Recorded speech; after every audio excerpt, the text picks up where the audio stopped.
Chapter 345. 5 minutes later.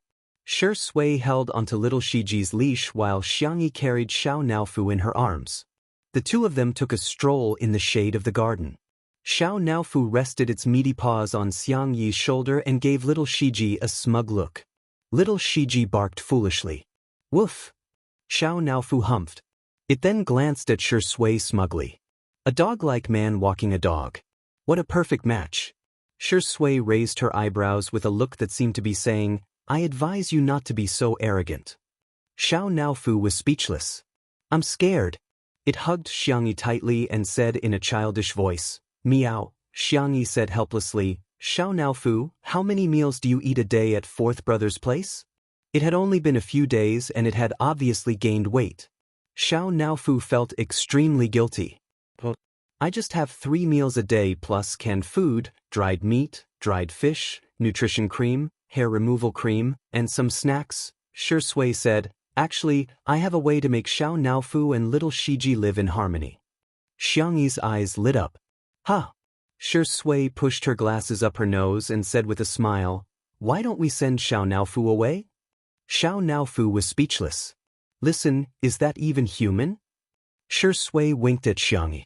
The girl understood and cooperated with him tacitly. I think we should give it to second brother. He'll definitely design a scientific and nutritious meal plan. It'll be just nice for Xiao Naofu to lose weight. Second brother, isn't that the devil Xiangli? If I go, won't I be taken to be sterilized? Xiao Naofu panicked. Meow, I don't want to go to second brother's place. Shui said nonchalantly, Little Shiji is so obedient and eats so little. It can even guard the house. Xiao Naofu's ears twitched and it meowed anxiously. Meow meow meow. This hoo-hoo can also be obedient. I can also be obedient. I can also eat less. As for guarding the house, it also can. Therefore, in order to express its ferocity, Xiao Naofu made its fiercest expression. Woof woof woof. Xianxia tried hard to hold back her laughter and quietly mouthed to Shui, Is it really okay for us to trick it like this? Shui's expression did not change. Children will only grow up after being beaten up. Little Shiji, woof. His dark eyes were filled with confusion. He seemed to be wondering if Xiao Naofu was his own kind. Shui praised her, well, not bad. She screamed so fiercely that the bad guys must have been scared away. Xiao Naofu was elated by the praise. Little Shiji responded heartlessly, woof, woof. But in Xiao Naofu's eyes, this dog was provoking it. Woof, woof, woof, woof, woof, woof. Xianxia couldn't help but turn her face away and laugh. Not far away, Li Jinyu was squatting on the steps, completely convinced. Daddy, sure, even a dog isn't as good as you? He looked at the screen of his cell phone, feeling very vexed. Just a few minutes ago, Li Jinyu received a message from his friend, saying that Muyao TV's livestream program, Eating Well for All 3 Meals, was also going to premiere in a primetime slot on the satellite channel. The format of Eating Well for All 3 Meals was a complete copy of 2 Under One Roof, which was already enough to make Li Jinyu feel frustrated. Now that one of them was going to premiere online and the other on a satellite channel, he felt even more upset.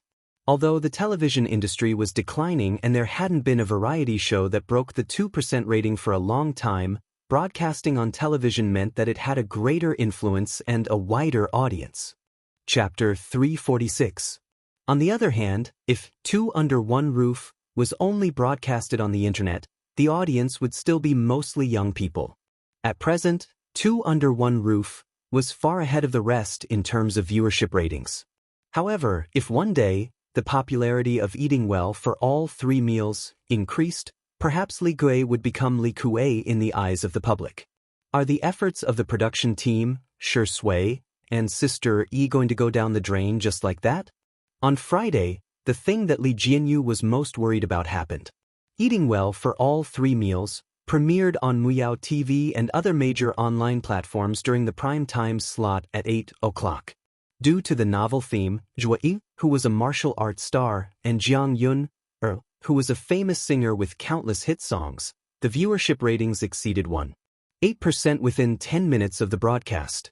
This was almost the highest viewership ratings for a domestic variety show in the past 3 years. In terms of online viewership, Eating Well for All 3 Meals was also ahead of Two Under One Roof, and the gap between them seemed to be widening. Gradually, some negative comments began to appear on the internet. Eating Well for All 3 Meals is so interesting. I strongly recommend it, but what the hell is Two Under One Roof? Is it plagiarism? Meow TV is awesome. This is the first time that our whole family can watch a variety show together. Two Under One Roof is so disgusting. They're just following the trend. Hui and Jiang Yun have been married for so many years, but they're still so sweet. This is what love looks like at its best. Previously, Shui and Xianxia were all the talk about being a couple every day. I just want to say that what's fake can't be real, and what's real can't be fake. When Li Jinyu saw these comments, he was so angry that he almost smashed his cell phone. Admittedly, he knew that Meow TV must have done something, such as hiring fake reviewers to spread rumors, but there were even more people who began to criticize Two Under One Roof without knowing the truth at all. Li Jinyu looked at Xianxia, who was cooking in the kitchen. The girl's hair was tied into a bun, and her movements were neat and tidy. Shui, who was beside her, although one of her arms was injured, she was still helping out, such as passing things or interacting with the netizens. In fact, it was very tiring to do a live broadcast every day, and the duration had long exceeded the original contract they had signed. However, Shui and Xianxia had never complained, and the staff of the program were also holding their breaths. They wanted to turn Two Under One Roof into the most popular variety show of the summer. But what should he do now? Li Jinyu was at a loss. It wasn't that he hadn't thought of having Two Under One Roof broadcast on TV, but he had been working at Meow TV for so many years, so his connections were limited. He was just a variety show director, and he didn't have much say in it. The higher-ups of other satellite TV stations were not people he could come into contact with. Not good, Director Li. The assistant ran over in a low voice and showed him the comments in the live broadcast room. Li Jianyu's expression changed drastically. Is this the show that plagiarized Eating Well for All 3 Meals? Jiang Yun is cooking and you're cooking too? Have some shame. Shui originally had a good impression of him, but I didn't expect him to have no bottom line. He's really willing to do anything for money. I'm dying of laughter. They're a real couple, and that's called showing off their love. They're not lovers at all, yet they're still trying to hype things up. They're really imitating others. Someone in the live broadcast room tried to explain, but the new viewers didn't listen at all. They left after scolding, and then new viewers flooded in. Li Jinyu couldn't help but curse. The assistant was worried. Director Li, what should we do now? If this goes on, the reputation of our show will be ruined. All of a sudden, the crisp sound of high heels could be heard from afar. Chapter 347. Every sound was like the beat of a drum, hitting his heart rhythmically. Good evening, Director Li. A familiar female voice sounded in Li Jianyu's ears. He turned around and was stunned. Director Ruan? It was Ruan Qing, the deputy director of Meow TV. Ruan Qing's vision and ability were unquestionable. Back then he had several variety show proposals, but no one was interested in them at first. Every time, Ruan Qing was the one who recognized his talent and helped him get a few popular TV variety shows. I've already resigned. Ruan Qing was wearing a blouse, a long skirt, and a geometric pattern scarf. Her makeup was exquisite and proper, and she exuded the elegant charm of a mature woman. Li Jinyu rubbed his hands helplessly and asked, "Is that so? May I know what brings you here today?" As a social worker, he was still a little nervous when facing his former boss. Ruan Qing chuckled and said, "I saw the recruitment notice for your program." Li Jinyu was confused. Ruan Qing pulled out a document from her bag and said, "This is my resume." Li Jinyu was dumbfounded. He was dumbfounded and looked at this scene in disbelief. In the glass greenhouse, the warm-toned glass lamps refracted magnificent and bright colors. In just a few minutes, Ruan Qing had successfully joined Two Under One Roof. Li Jinyu accepted this reality in a trance. He felt that he could go to the social worker discussion group and post about it. There would definitely be a lot of clicks. Hashtag about how I became the boss of my beautiful ex-boss and had to tell you about it. Hashtag that's right, Ruan Qing joined the planning team of Two Under One Roof and even became the team leader. Since the live stream was still going on, Li Jinyu explained, "When we're done, I'll get everyone to say hello to you." Ruan Qing switched to work mode and took out a tablet from her bag to show Li Jinyu the PowerPoint she had prepared in advance. She said in a professional manner, "There are many reasons for the public opinion crisis that Two Under One Roof encountered today. First of all, the people who watch live streams and variety shows overlap, but not completely. At present, live streams and variety shows account for half of the video entertainment industry in our country. The explanation is very simple, and that is, Two Under One Roof has been promoted." Promotion meant that it was broadcasted on TV. Li Jinyu smiled bitterly. "I've thought of that too, but it's not something that can be done just because you want to." Ruan Qing took a sip of her coffee. "Director Li, may I ask if our production team has a complete promotion and salary increase plan?" Li Jinyu thought she was joking. "You're now the second in command of our show. If you get promoted again, you'll be the first in command." Ruan Qing, "I think it's fine." Li Jinyu was confused. "What about me? I'll be the first in command and you'll be the second in command." Li Jinyu, "Xiao Ruan, you're too funny, ha." As he laughed, he felt that something was amiss and said weakly, "You can't be serious, right?" Ruan Qing smiled.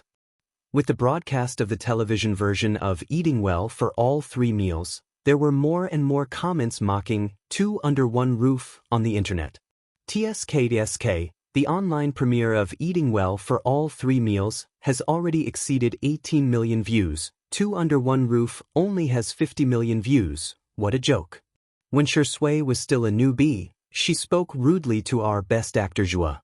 She's a junior who doesn't know how to be polite. Sooner or later, she'll be beaten up. What live stream has more than 10 million online viewers? I think half of them are just rubbish. If it's really that impressive, how can it be an online variety show? Chapter 348. People tend to have preconceived notions. Now that everyone saw Eating Well for All 3 Meals on TV, they naturally thought that Eating Well for All 3 Meals was the real thing, and Two Under One Roof was a fake. As for which variety show aired first and whose idea came first, they didn't even bother to check at all and simply began to criticize. Zhui Yi's fans, in particular, had been clinging on to Shui. When Shui first debuted, she had collaborated with Zhui Yi in a movie, and it was revealed that a newcomer had spoken rudely to a senior and was suspected of being arrogant. Later, Zhui Yi won double Best Actor awards and kept mocking Shui about it.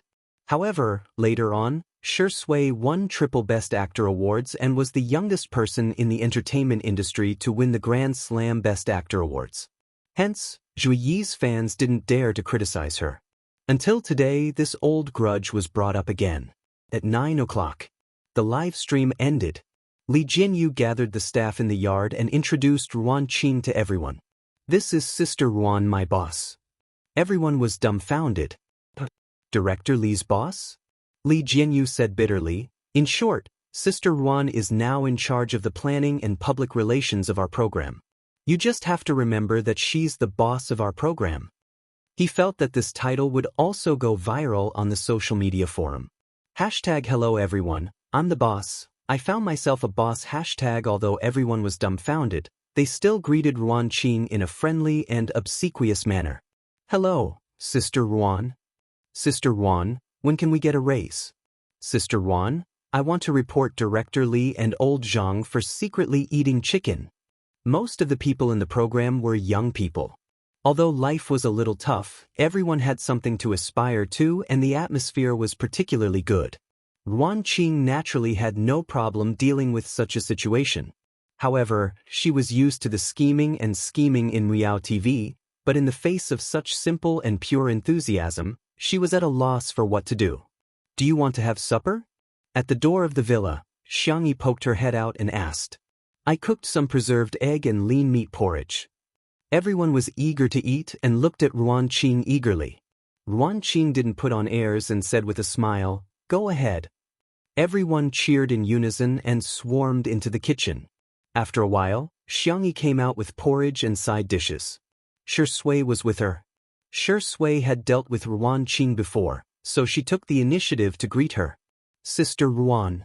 Ruan Qing nodded in acknowledgement, and her gaze shifted to Xianxia. The girl's temperament was calm, and her dimples were shallow when she smiled. Hello, Sister Ruan. Hello, Miss Yang. Xianxia asked. Do you want to try supper? Ruan Qing, then I'm in for a treat. They sat down in the pavilion. Ruan Qing tasted the porridge and suddenly paused. It seemed to have understood something. Xiangxi's cooking was indeed delicious. But apart from that, there was something else. It was an irresistible warmth. Perhaps coming here was the right choice. 10 minutes later, the haters were flaming, two under one roof, the most. The official Weibo account of Nanxing TV suddenly posted a Weibo post. Nanxing TV. Tomorrow night at 8:00 p.m. on Saturday, stay tuned to Nanxing TV to watch the first episode of the first season of the first domestic live-streaming variety show. Be there or be square. The official Weibo account of Two Under One Roof immediately reposted the Weibo post, causing a huge uproar online. What the heck? Who's laughing at Two Under One Roof? Does your face hurt? Nanxing TV is an official TV channel. Oh, this is amazing. Chapter 349. Haha, this YWR fan is proud and elated. No matter how awesome Muyao TV is, it's just a local TV station. Nanxing TV is an official TV station. This is the prestige. In the Muyao TV group chat, after Nanxing Satellite TV posted that Weibo, the group immediately held a video conference. The station head flew into a rage. What the hell is going on?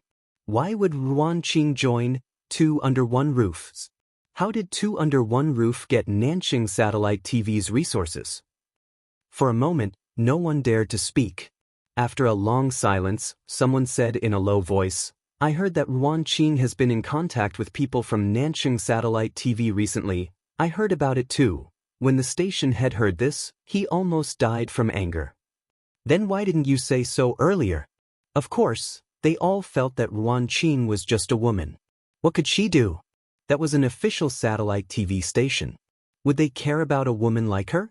They thought that Ruan Qing at most wanted to work in Nanxing Satellite TV and be a small leader.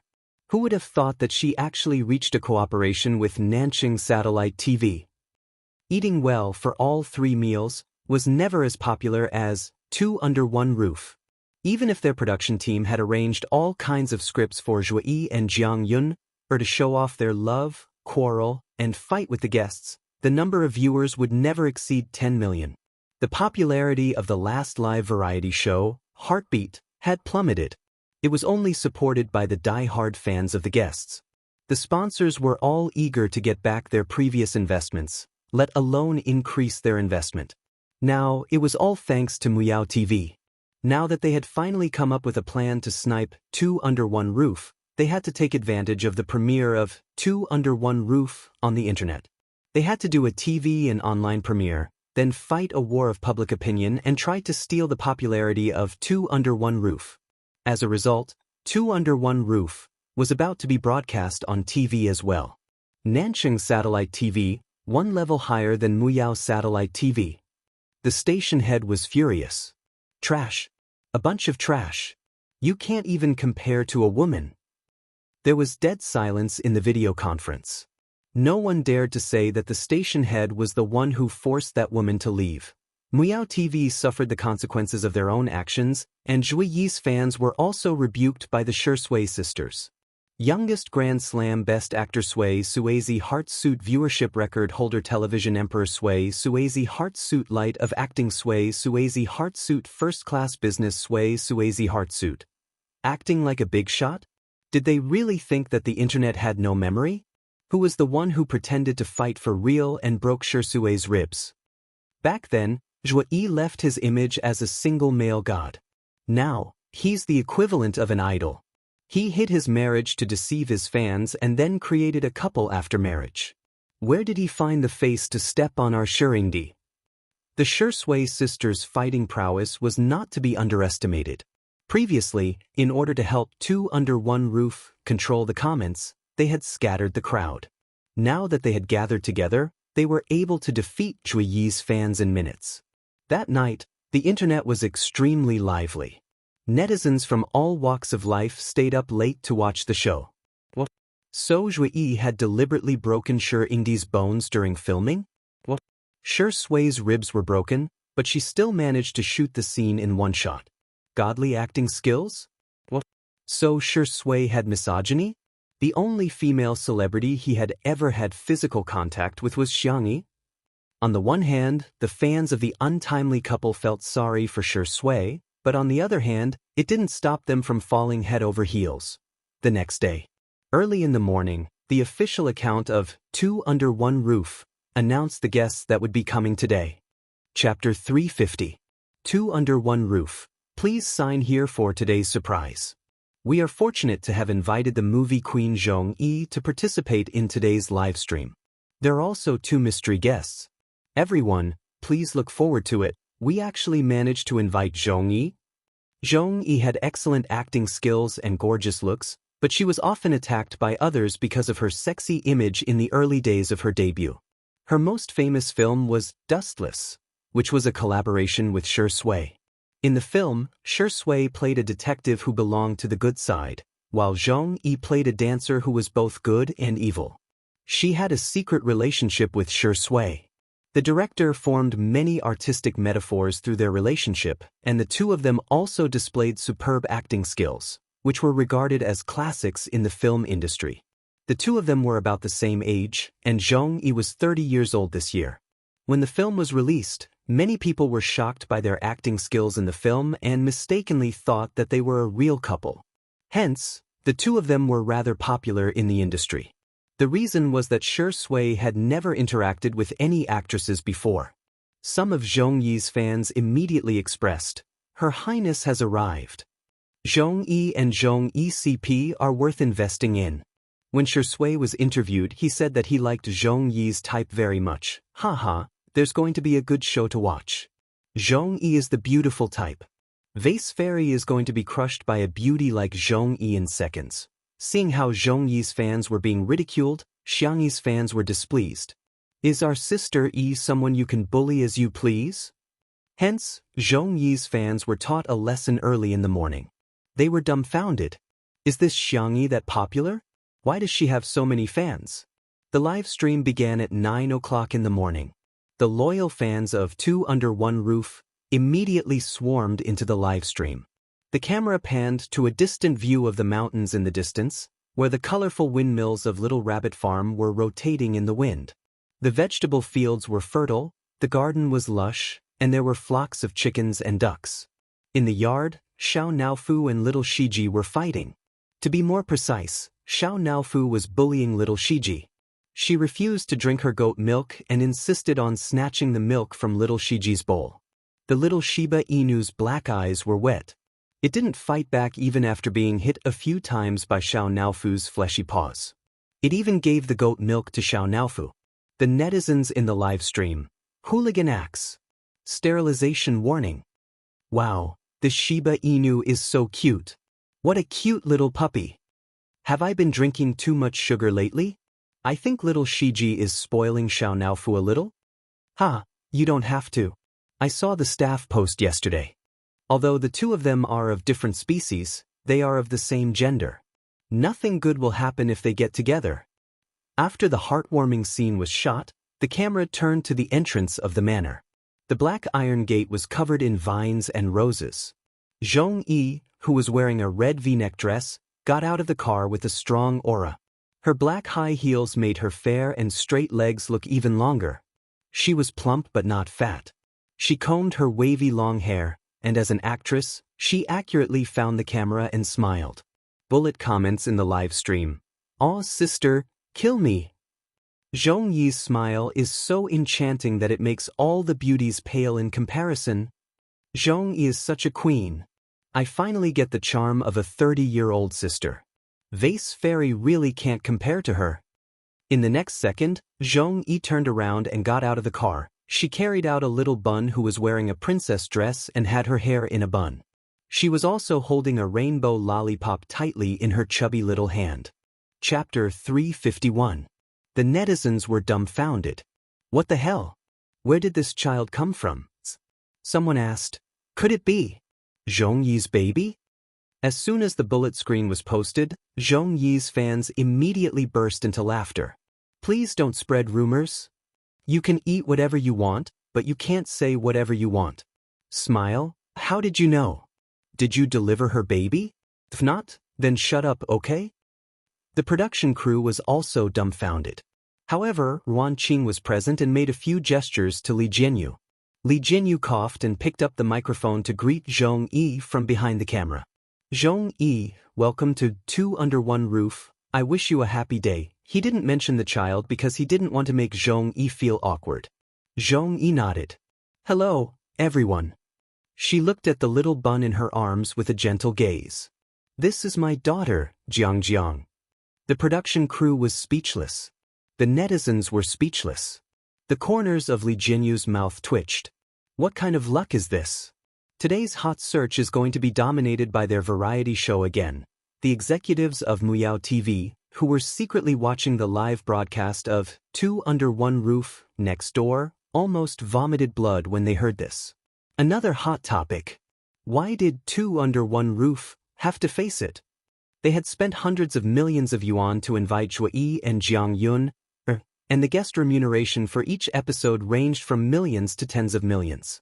As far as they knew, Two Under One Roof didn't pay a high notice fee, mainly because they had always invited veteran actors and actresses. They only charged a friendship price, which was a few 100,000 yuan at most. When Xiangxi's family came, none of them asked for money. Instead, her third brother, Hades, had to fork out a lot of money, not to mention the president of the Chinese Medicine Association, the brothers of C7, and the upcoming Logic team came for free, low-cost, high-return. That was enough to make people green with envy. This variety show has its own hot topics. For example, when Xiangxi played the Xianxia, the folk music bigwigs on Weibo, the Chinese Music Association, the cruelty exposed in the Mingxi Boys' high school incident, and the subsequent reflection on education. Not to mention, when Xiangxi's brothers exposed themselves, it brought about a lot of attention. But now, Zhong Yi had exposed that she had a daughter. The director of Muyao TV was so angry that his eyes turned red. If he had kept Li Jianyu in the beginning, wouldn't all the achievements and popularity brought about by Two Under One Roof be his glory? Jiang's facial features were soft and adorable, and her eyes were young and round. She seemed to be very shy as she hugged her mother's neck tightly. Zhong Yi asked her to greet the others, but she didn't say a word. However, when Zhong Yi carried her to the courtyard and saw Shi Sui who went out to greet the guests, Jiang blinked. Shi Sui greeted her politely, Good morning, Senior Zhong. Zhong Yi was only 3 years older than him, but she had been in the industry for over 10 years. She was his senior. Long time no see. You're so fat now, Zhong Yi joked. I guess you've been eating well lately. Shi Sui chuckled. Is it that obvious? As soon as she said that, the little bun in Zhong Yi's arms suddenly reached out a hand toward Shi Sui. Papa! In an instant, Li Jianyu's vision turned black and he almost fainted. Father? Father sure has a daughter. Oh no, not only am I going to be on the hot search list today, my Weibo is going to be paralyzed. Shi Sui raised her eyebrows and asked, Are you Jiang? Papa, hug. The little girl reached out her chubby and milky white arms toward Shi Sui. Li Jianyu's vision turned even darker when he saw Xiangxi who appeared behind Shi Sui. Xiao Ruan, when I faint later, can you help me pinch my philtrum? Ruan Qing squinted and asked, Xiao Ruan? Li Jianyu was on the verge of breaking down. Is this the time to be fussing over what to call me? Chapter 352. Sister Ruan, is that enough?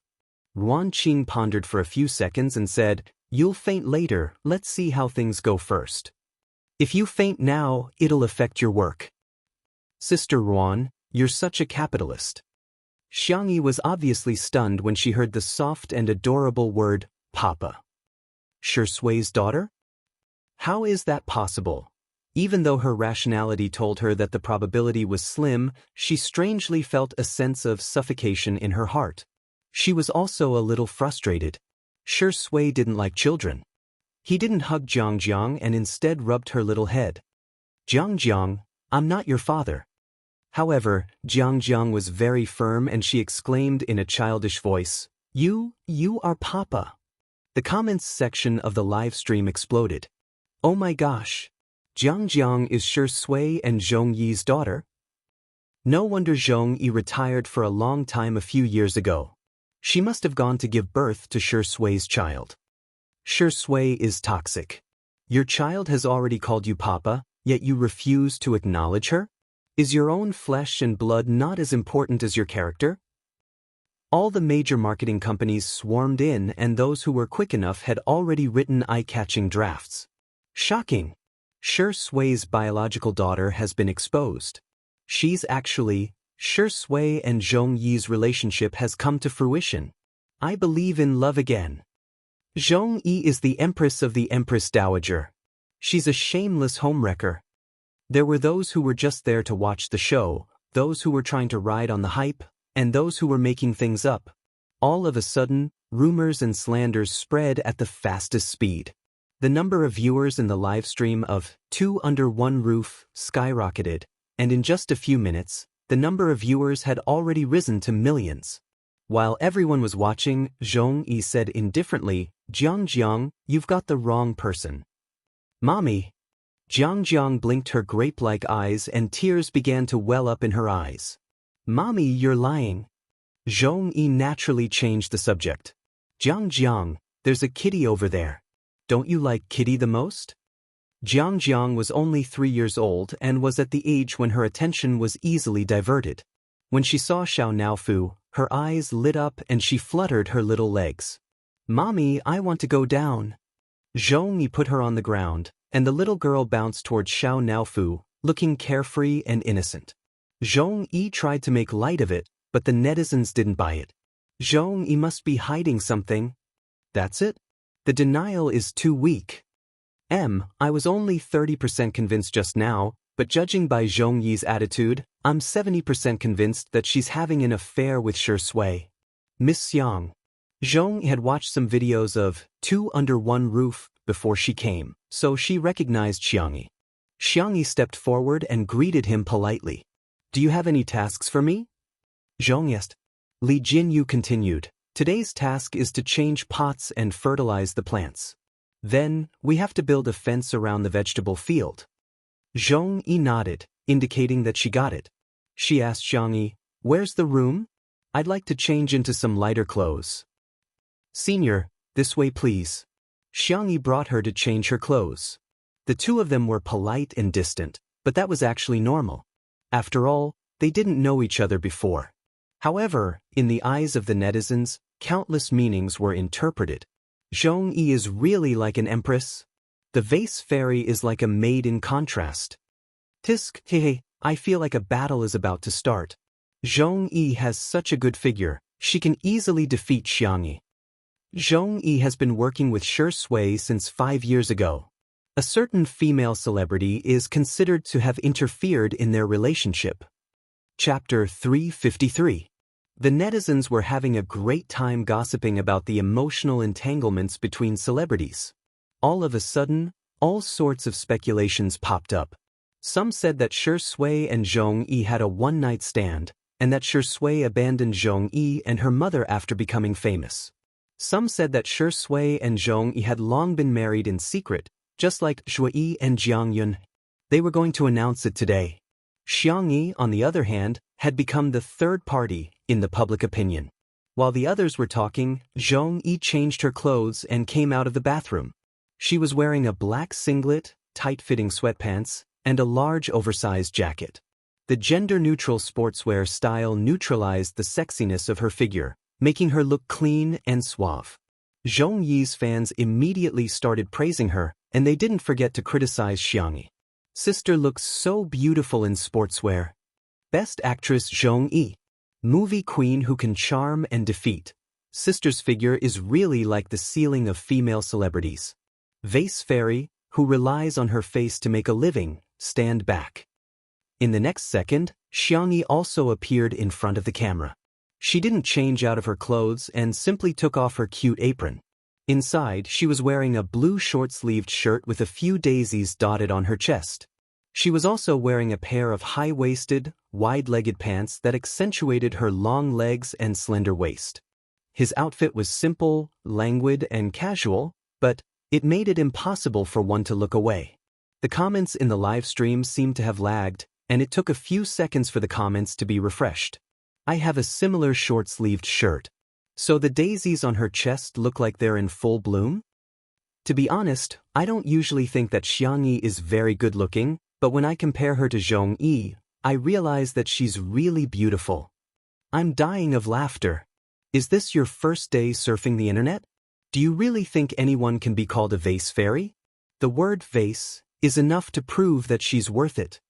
Coincidentally, Xianxia and Zhongyi were in the same frame. There was only hurt when there was a comparison.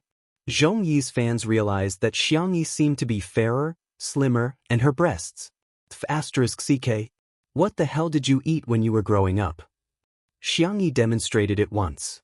She just took out the plants and soil from the flower pot and put them into a bigger flower pot.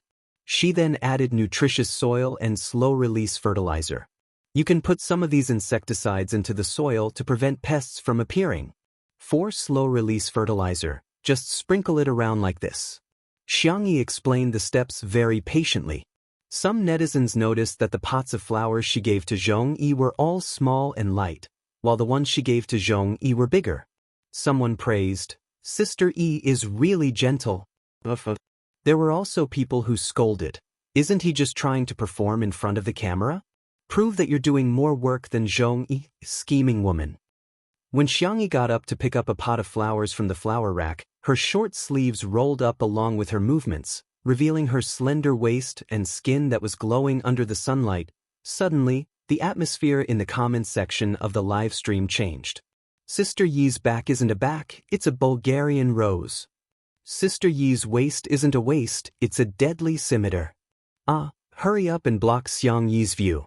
Mommy won't allow others to see Xianxi's waist. At this moment, Zhongyi's fans in the livestream no longer had the cheek to diss Xianxia with her beauty and figure. After all, the feeling of being slapped in the face was too uncomfortable. Chapter 354. Zhongyi looked up and inadvertently saw this scene. Just as she was thinking about how to tactfully remind Xianxia, a tall figure suddenly appeared behind Xianxia and happened to block the camera. Xianxia turned around with the flower pot in her arms and blinked in confusion when she saw Swordplay behind her. The girl's short-sleeved shirt returned to normal as she turned around. Swordplay took the flower pot from her hand and their fingertips accidentally brushed against each other. Swordplay didn't show any discomfort and asked casually, "How much pottery?" "Just a thin layer to cover the bottom of the pot." Swordplay nodded slightly and went to the side to put the pottery into the flower pot one by one. The two of them got along harmoniously and naturally. A strange look flashed across Zhongyi's eyes. As someone who had acted with Swordplay before, she knew how powerful Swordplay's misogyny was. The two of them had once filmed dozens of scenes but still failed. In the end, the director had no choice but to give up and replace the physical contact with a confrontation of the eyes. At that time, she was very curious about what to do if such a man really fell in love with her. However, she now realized that Swordplay didn't seem to resist physical contact with Xianxia. "Mommy." Jiang's call pulled Zhongyi back from her wandering thoughts. She turned around and saw that Jiang was hugging Xiao Naofu with a bright smile on her face. Xiao Naofu was in despair. Why are human cubs so annoying? However, it didn't dare to struggle. It heard that human cubs were very fragile and Xiao Naofu was afraid that it would hurt the cub with a casual swipe of its paw. Hence, it was bullied by Jiang to the point that it had nothing to live for. Jiang exclaimed, "Mommy, this kitty can bark like a dog." Xiao Naofu protested, "Meow. I'm not a cat. I don't bark like a dog. That's clearly the roar of a fierce tiger." "Kitty, can you bark?" Jiang's clear eyes were full of anticipation. Xiao Naofu coldly turned his face away and ignored her. Zhongyi said helplessly, Jiang, you can't bully Kitty. Okay. Little Loli pouted and placed Xiao Naofu on the ground. Xiao Naofu, as if it had been granted amnesty, rushed towards Xianxia. But halfway through, he was grabbed by the back of his neck. Sister E is busy. Don't disturb Sister E, Shui said with a smile. Do you want me to play with you? How about a kiss? Xiao Naofu was instantly enraged. Woof woof woof. Dream on. Wishful thinking dog man. Jiang's eyes widened and she said in admiration, Wow, Papa is so amazing. It can actually make a kitten bark like a dog. Zhongyi seemed to have thought of something as she remained silent. This scene was seen by the netizens in the live stream. So loving. It's obvious that he's coaxing his daughter. The look in Zhongyi's eyes is so sad. It must have been hard for her to raise a child all these years. Scumbag Shui. If you have the ability, then make an official announcement. If you don't care, why are you teasing Jiang? She had gotten her father's love and lost it? Are you still human? The netizens were filled with righteous indignation and they immediately imagined Shui as a scumbag father. An untimely couple fan said, Ingdi might be coaxing Xianxia too. Immediately, he became the target of public criticism and was scolded like a sieve. In their eyes, Shui, Zhongyi, and Jiang were a family of three. Xianxia was superfluous. It was right to scold the mistress. On the contrary, there was a moral problem. There was a mistake in their thinking. They were openly supporting the mistress. Chapter 355. Most of the time, the more people there were, the more reason there was. As long as the moral high ground was high enough, they could judge others to their heart's content. What was the truth? Was it important? People always believed in what they thought was the truth. Just when the netizens in the livestream thought that they had done justice, Shui rubbed Xiao Naofu's head and placed it in an empty flower pot next to Sister E. She said gently, Don't run around, be careful not to get pricked by the thorns. Xiao Naofu snorted. I'm not afraid. It waved its paw to show off its power, but it happened to be next to a pot of cactus. Meow meow meow meow. The little kitten cried miserably. Xianxia, who was at the side, wiped her hands and carried Xiao Naofu back to the living room. However, Shui squatted in front of Jiang and said seriously, Jiang, you have to call me uncle. Jiang felt aggrieved. But your daddy, I'm not. Shui's voice was gentle, but his attitude was firm. Jiang, will you call someone else mommy? Jiang sounded like she was about to cry. No, why? Because I believe you know that if you call someone else mommy, your mommy will be sad. So, if you call me daddy, your real daddy will be sad too. Shui tried his best to speak with logic that children could understand, but Jiang still burst into tears. I'm sorry, Senior Zhong. I hope you can have a good talk with Jiang. I don't want this misunderstanding to continue, okay? Shui looked at Zhongyi. Zhongyi's lips curled into a bitter smile. Indeed, he hasn't changed. Two contradictory words could appear on Shui at the same time. He was gentle yet cruel. He was really a gentleman most of the time and was polite to everyone. However, in some aspects, he refused to take a step back. She originally had some selfish motives.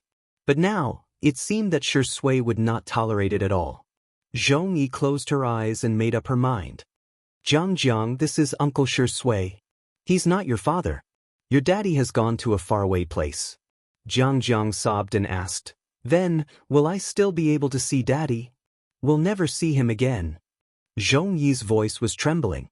Jiang cried even harder. Zhongyi comforted her with a soft voice. On the other hand, Shui's gaze remained indifferent.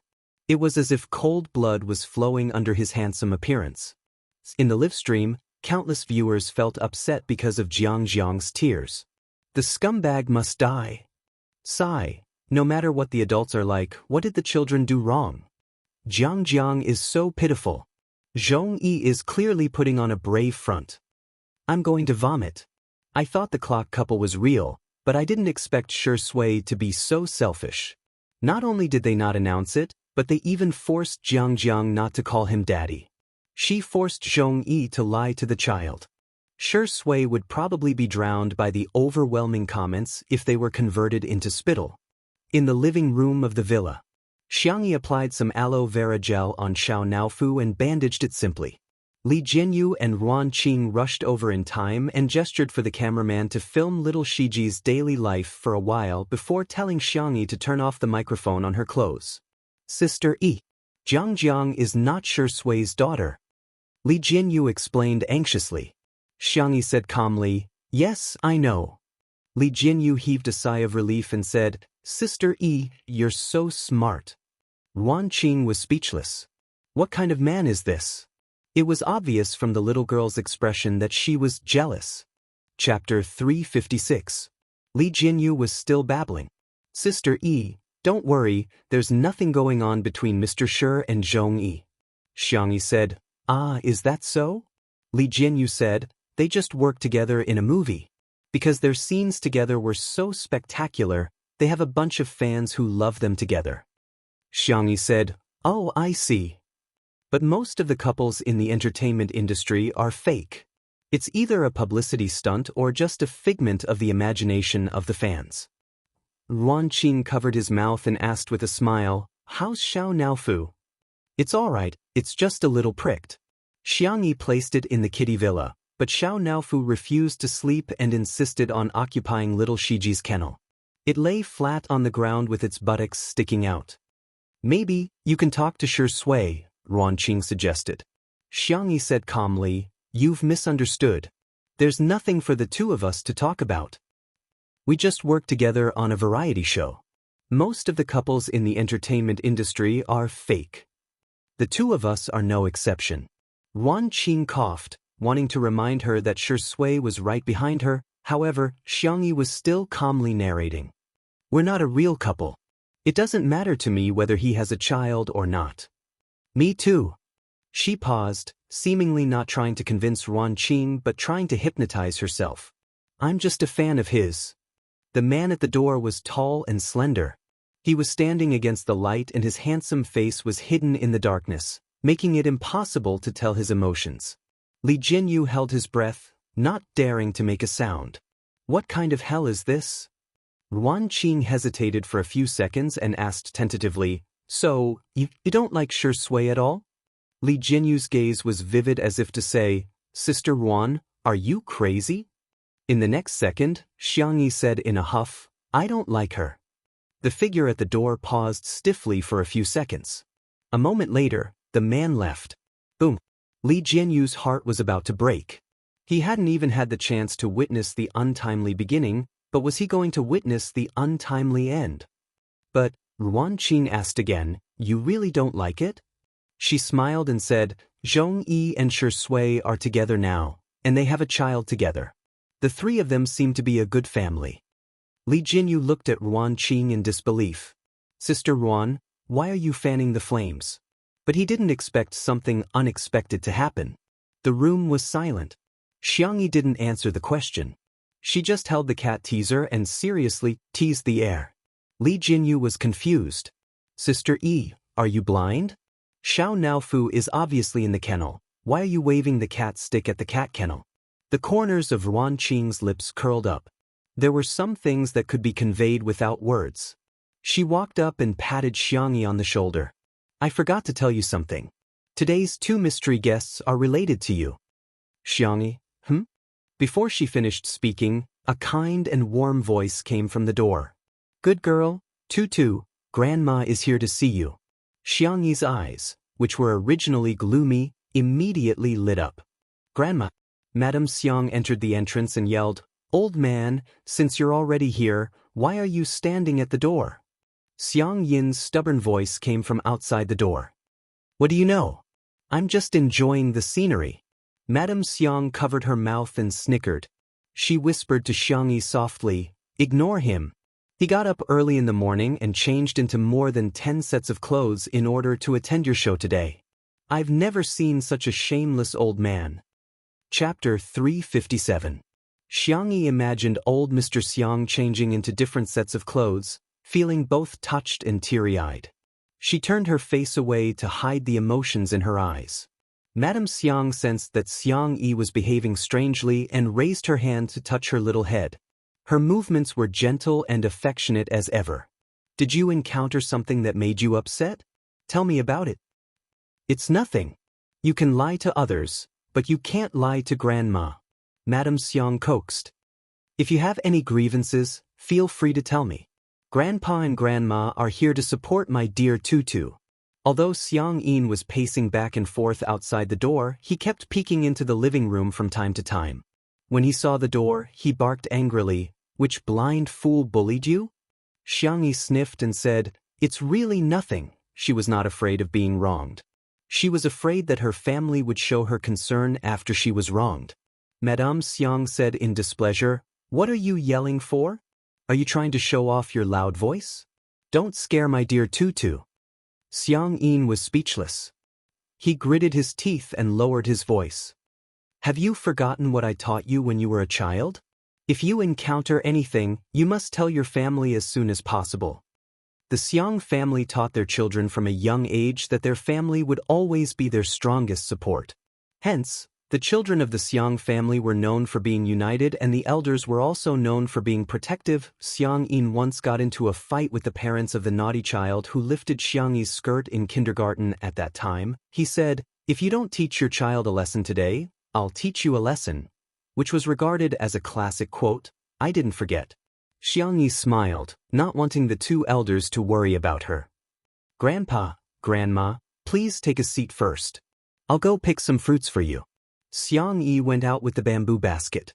Li Jinyu was used to being carefree, so he went back to work. Ruan Qing stayed in the living room for a while and briefly explained what happened just now.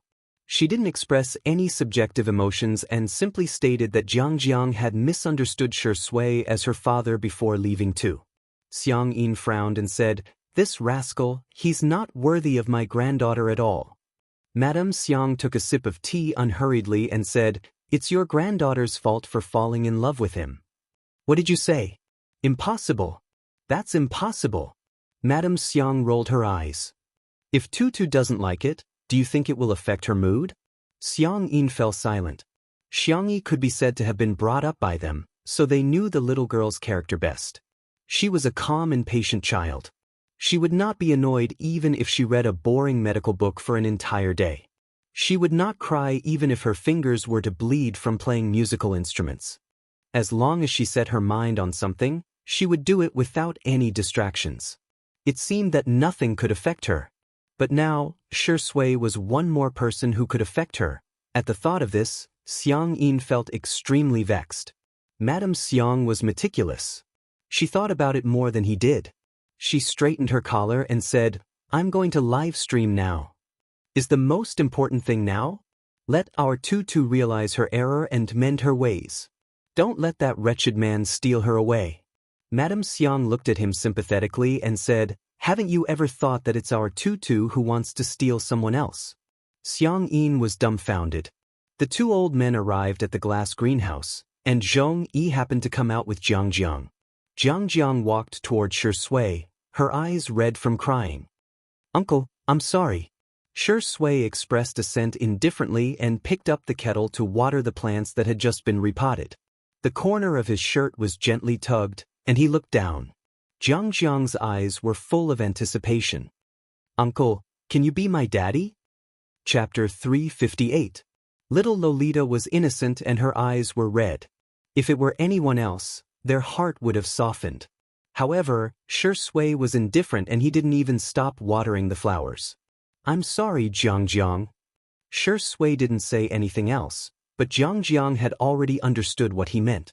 Tears welled up in her big, black grape-like eyes and she slowly let go of the corner of Shi Sui's shirt. The viewers of the live stream broke out into an uproar again because of this scene. "I've never seen such a cold-blooded father. Even if she's not his biological daughter, she's still young. What's wrong with coaxing her?" Madame Xiang stepped forward and comforted her softly. Jiang, do you want some candy?" She took out a toffee-aceto from her pocket. Shi Sui was speechless. He suddenly understood why Sister Yi's family gave her candy to coax her. Jiang hesitated for a moment, but in the end, she couldn't resist the temptation of the candy. She took the toffeecito and said in a soft and tender voice, "Thank you, Grandma." "You're welcome." Madame Xiang was very approachable, and she was the kind of grandmother who was especially popular with children. "Jiang, can you tell Grandma why you call this Uncle Daddy?" Jiang looked at Shui and then at Zhongyi. After a while, she said slowly, "Because Mommy showed me a photo of Daddy. Uncle and Daddy look very alike." "But just because they look alike doesn't mean that they're the same person, right?" Jiang nodded. Madame Xiang easily dealt with little Lolita and looked up at Shui. "Shui, Grandma watched you grow up and I believe you're a responsible man. Is Jiang your daughter?" The netizens in the live stream immediately perked up. Will the tables turn this time? However, Shui sighed helplessly and said, "Grandma, I've never even had a girlfriend before. How can I have a daughter?" The netizens were flabbergasted. "Is this for real?" Shui is still denying it. Not far away, Zhongyi's face turned pale. She pursed her lips and tried to change the subject. "Where's Miss Xiang? I want to ask her how much insecticide she put in."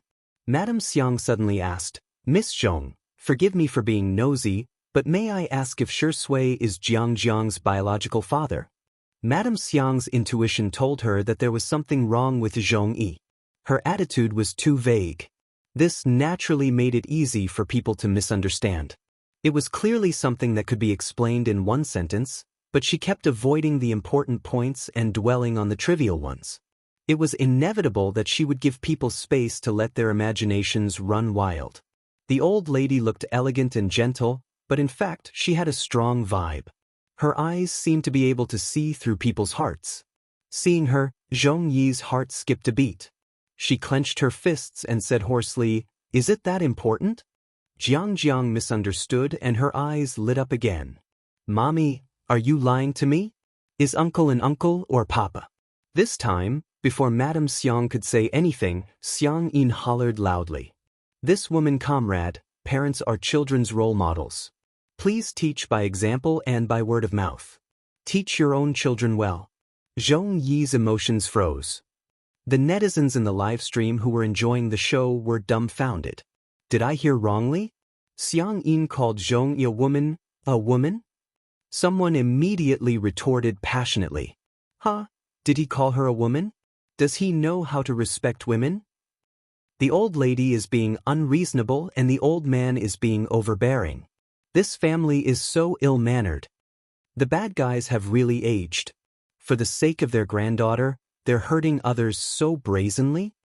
Chapter 359. There were plenty of people who sympathized with Zhongyi and Jiang's encounter, but their sympathy turned into anger. They desperately needed an outlet to vent their anger. First, it was Shui, and now it was Xiang Yin and Madame Xiang. Zhongyi was usually addressed as sister, so it took her a while to accept the title of comrade. Zhongyi's heart was filled with bitterness. Of course, she could guess that Xiang Yin and Madame Xiang were backing Xiangyi up. She really envied Xiangyi, who was doted on so much.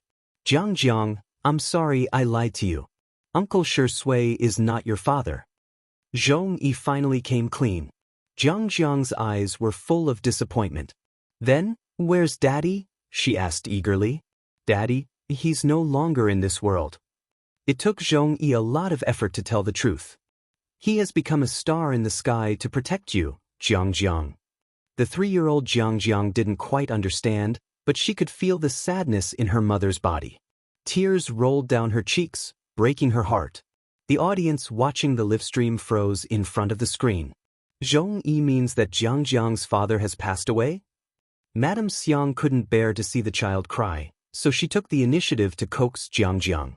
Zhongyi pursed her lips and looked at Shui. Can I talk to you? Li Jinyu gestured for the cameraman to leave, but Zhongyi said, it's okay, you can film. It also meant that she agreed to livestream the conversation between her and Shui. The two of them walked towards the vegetable field like old friends taking a stroll. However, Shui maintained an appropriate social distance from her. He was gentlemanly and distant.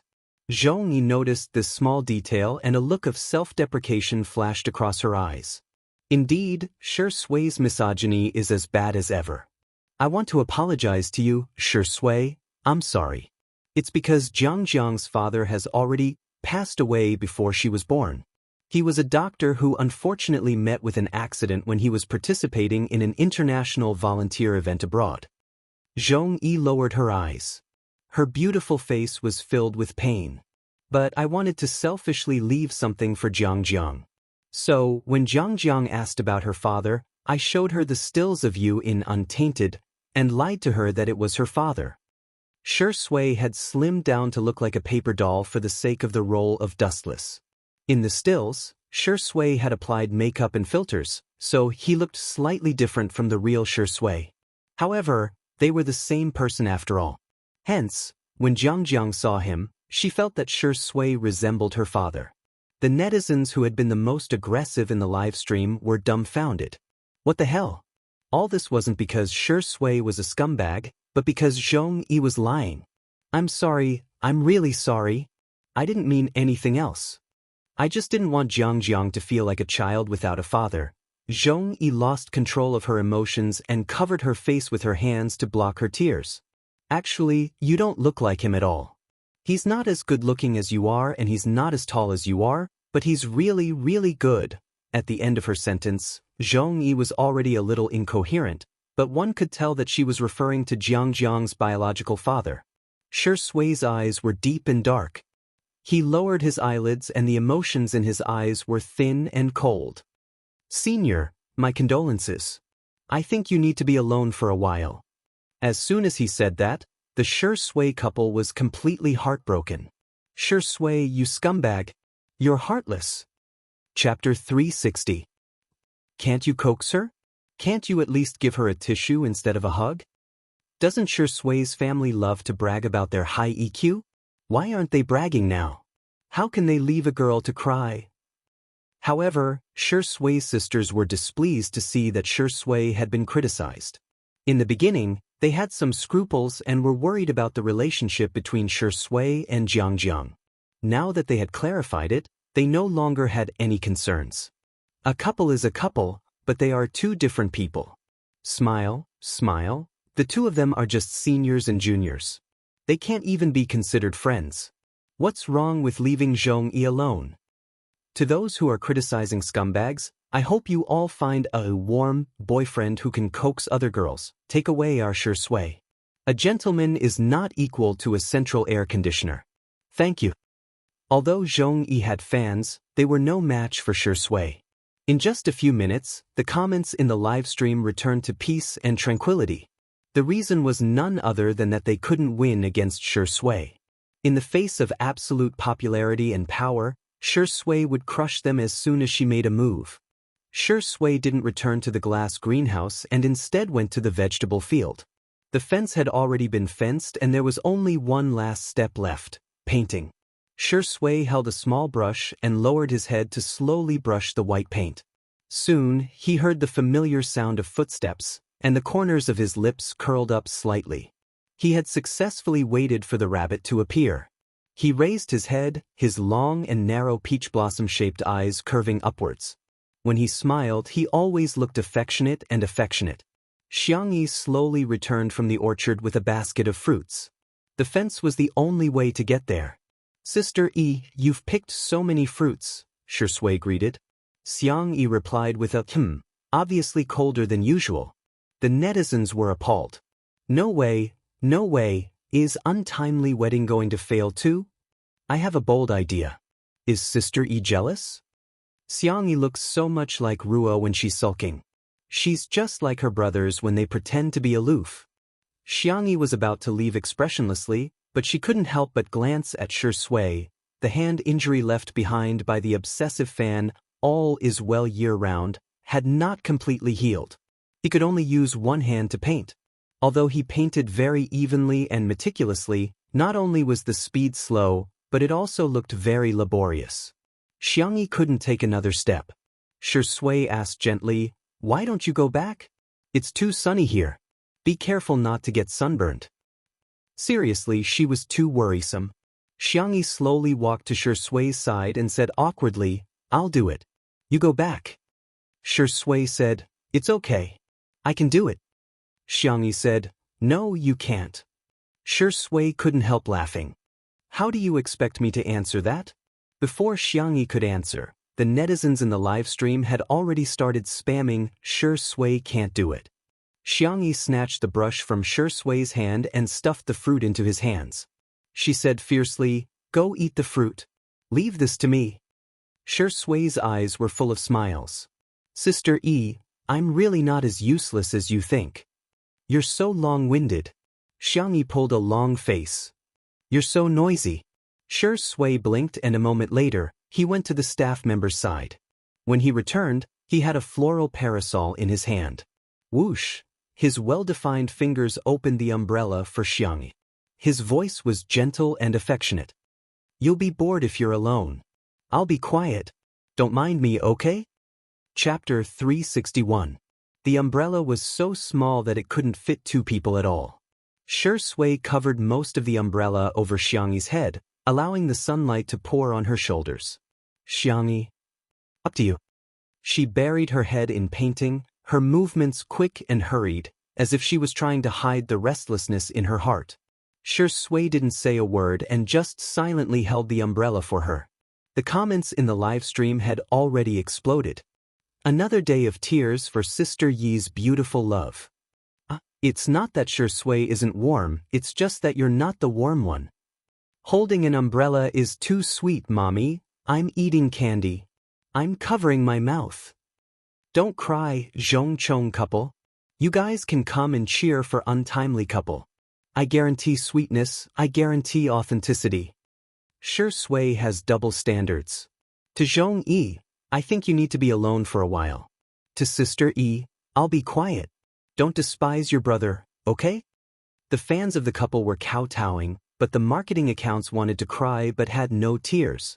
The KPI was gone just like that. The more eye-catching the article was, the more embarrassing it was to be slapped in the face. Shui's daughter exposed? It's all a lie. Without the gimmick of Shui's daughter, just the words, Zhong Yi's daughter, couldn't attract much traffic at all. For the sake of click-through rates, some people were so evil that they took an extreme route, and that was slandering Zhong Yi. All of a sudden, comments such as Zhong is pregnant out of wedlock, Zhong Yi's blood-sucking daughter, and Zhong Yi and her daughter are trying to ride on Shui's popularity, sprung up like bamboo shoots after a rain. Many netizens felt that they had been cheated by Zhong Yi, and for a while, there was a wave of criticism. She's giving birth to a child before marriage? Disgusting. Their daughter is only 3 years old, and they can't wait to bring her out to make money? Maybe it's all self-directed and self-staged. Negative publicity is still popularity. Of course, there's money to be made if there's popularity. Zhong Yi hasn't made any waves in the past few years, and her works have all been flops. Maybe she's just here to show off her face, and then she's flirting with others. Zhong Yi didn't think that her selfishness would cause such a huge backlash. Xianxia brushed the fence as fast as she could. With white railings and green vegetable fields, it looked quite small and fresh. The girl picked a few green and red chili peppers. She turned around and looked at Shui, who was still holding the umbrella, and said awkwardly, "Let's go back." Shui went to return the umbrella. Xianxia was about to pick up the fruit basket on the ground, but Shui picked it up before her. She chuckled and said, "My brother can still carry it."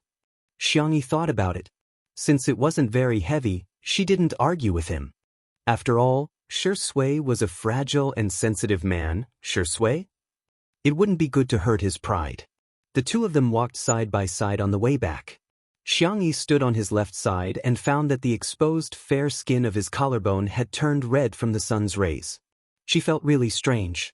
She didn't know why she was angry at Shui, and she didn't know why she felt sorry for him. She was conflicted and confused. Shui noticed the confused expression on the girl's face and said in a low voice, "Sister E?" Xianxia suddenly stopped in her tracks. As if she was suddenly enlightened, she suddenly looked at Shui, only to meet his abyss-like dark eyes. Xianxia thought of a possibility. Probably, seemed to. She wasn't a fan of Shui's mother, but a fan of Shui's girlfriend. She had fallen in love with Shui. Chapter 362. Whoosh. It was as if the thousands upon thousands of mountains shrouded in dense fog had dispersed, and something had become clear and profound. Xianxia was shocked. She actually liked Shui. What if Shui finds out? The filming of Two Under One Roof would take about 2 months, and there was still about half of the time left. If Shui found out about her thoughts, then wouldn't it be very awkward for her to get along with Shui for the next month? Sister E? Are you okay? The man's low magnetic voice sounded in her ear. Xianxia pretended to be calm and asked, "Ahem, what do Senior Zhong and Jiang like to eat?" In a split second, Xianxia had already thought of a countermeasure. Act as him. In a certain world that she had transmigrated to, she had also played many supporting roles in order to help the protagonist win the Best Actress award. She felt that she wasn't particularly bad, so Shui shouldn't be able to find out. Little did she know that Shui had noticed her abnormality almost immediately. He was more sensitive to people's emotions than ordinary people. The man raised his long eyebrows and said, "I'm not sure." He had worked with Zhong Yi before, but he didn't know her tastes at all. Or rather, he didn't care at all. Xianxia pretended to be calm and said, "Oh, I see. I'll ask them later then." "Sister E, are you nervous?" Almost as soon as Shui finished speaking, Xianxia exclaimed like a cat with its hair standing on end, "No." "Then you..." Shui sized her up with a half-smile and his eyes gradually widened. "Why are you walking with your hands and feet in the same direction?" Xianxia was speechless. She said stubbornly, "Maybe you saw wrongly." However, this scene was honestly recorded by the camera. The fans expressed that they found it adorable. Why is Sister E in a daze? She looks so cute when she walks with her hands and feet in the same direction. Xianxia really looked like a little rabbit when she was frightened just now, the white and soft kind. F***CK, I'm going to become a fan of the couple. He is so cute, no man is worthy of her. Ahem, me too. I just want to see a beautiful Missy surrounded by a bunch of puppies. Xianxia used the fruits she picked, yogurt, and nuts to make a fruit scoop. After busying himself for half a day, he finally got such a cold and sweet bite. It was simply too satisfying. Xianxia did not add any ice cubes for Jiang's portion. Little Lolita took a bite and her little butt fluttered in happiness. Good, what are you supposed to say when someone gives you food? Jiang blinked and asked in a soft and tender voice, "Is there more?" Zhong Yi was confused. The adults in the room were all amused by the children's words. Zhong Yi rubbed her forehead helplessly. At this moment, Li Jinyu took the microphone and began to advertise. Good news, Sister E and Shui's double-cover magazine is about to be released. 990 yuan, you won't be at a disadvantage if you buy it. Please buy it on the official Weibo account of my style. Also, please pay me the advertising fee. Li Jinyu hereby kneels down and thanks the sponsor. The netizens watching the live stream were appalled. Son, you're so good at advertising. It's finally going to be released. Bye. I must buy it. The photo of Shui holding onto Sister Yi's leg and refusing to kiss her, I bet that photo must be the cover. Damn it. Everyone, go to Weibo. My style is up to something. They've actually separated the male and female versions into AB and AB versions. The two covers are different. Chapter 363. Everyone flocked to Weibo, only to discover that 2 minutes ago, the official account of MyStyle had updated its status. MyStyleV, #Shui and Xianxia Jun cover #I've waited for thousands of years just to meet you at this moment. Mass is not proportional to volume. She attracts me with a mass that far exceeds that of the earth. I want to fall into hell with her. However, at the end of the endless abyss, I see a star. Shui v Xianxia v. The men's edition A is trapped, the women's edition B is sinking, and the physical edition is shackled by Morning Star. There were also 3 pre-sale links at the end of the Weibo post, 2 for electronic issues and 1 for physical issues, which would go on sale at 12 o'clock sharp. MS Magazine usually sold one electronic issue and one physical issue, but this was the first time there were separate editions for men and women. Many netizens immediately began cursing. Are they crazy about money? I'm going to vomit. What kind of unscrupulous magazine company is this? They brag about the fan economy every day. Do they really take their fans for fools? We're not leaks. However, someone sensed something unusual. Are the three versions of the photo the same? If they are, it doesn't make sense for them to sell the same photos 3 times, does it? This question was quickly answered by the official Weibo account. Dear, all 3 versions of the photo are different. And they all have their own focus. Cute. In an instant, those who knew what was going on immediately understood. In addition to the cover of the magazine, the two of them also had an interview, and there were at least several photos in the inside pages. For the male version, there should be more photos of Shui. For the female version, there should be more photos of Xianxia. As for the physical issue, there should be more photos of the two of them. In this case, fans could purchase according to their needs. In a sense, it could also be said to be a personalized service. However, the CP fans wailed. What should I do? I want all 3 versions. Only children make choices. Adults choose to buy all of them. The buyers are not as good as the sellers. Unscrupulous merchants. I'll buy it, okay? Collecting and hoarding are human instincts, so I'm just following my instincts and not spending money recklessly. There were also many discussion posts on the well-known gossip forum, Melon, mainly about which version would sell the most. A Shui sister showed up and posted a very professional analysis post. Title, Prediction, Shui version A will sell first, not me eating a keyboard live. Text, combining the data before the age of 10, there is no doubt that he is the absolute ceiling for male artists. The sales volume of the previous few magazine covers has set records, not to mention the ability to increase luxury goods. He is the kind that even the little fresh meats can't beat. The drawings and tables are as follows. As for the other vase fairy, she had only released one single since her debut, and her electronic sales were a joke. Her endorsements were alright, but her sales were mediocre. On the other hand, she inexplicably became popular with dishwashers and electric barbecue plates. She could be considered to have some ability to sell goods. However, a C-lister was a C-lister. How could the light of a firefly compete with the brilliance of the bright moon? Of the 3 versions, Shui version A is the bestseller, the double cover version is the second bestseller, and the vase fairy version B is the third bestseller. By the way, according to MS's usual practice, the first batch of links will probably be about 100,000 copies. I predict that the Shui version A will definitely sell out in seconds. As for the double cover version and the vase fairy version B, I suggest the vase fairies fans hurry up and raise funds. The post soon reached the top of the trending section, and there were more than 1,000 replies. At this moment, it was 12 o'clock. Chapter 364.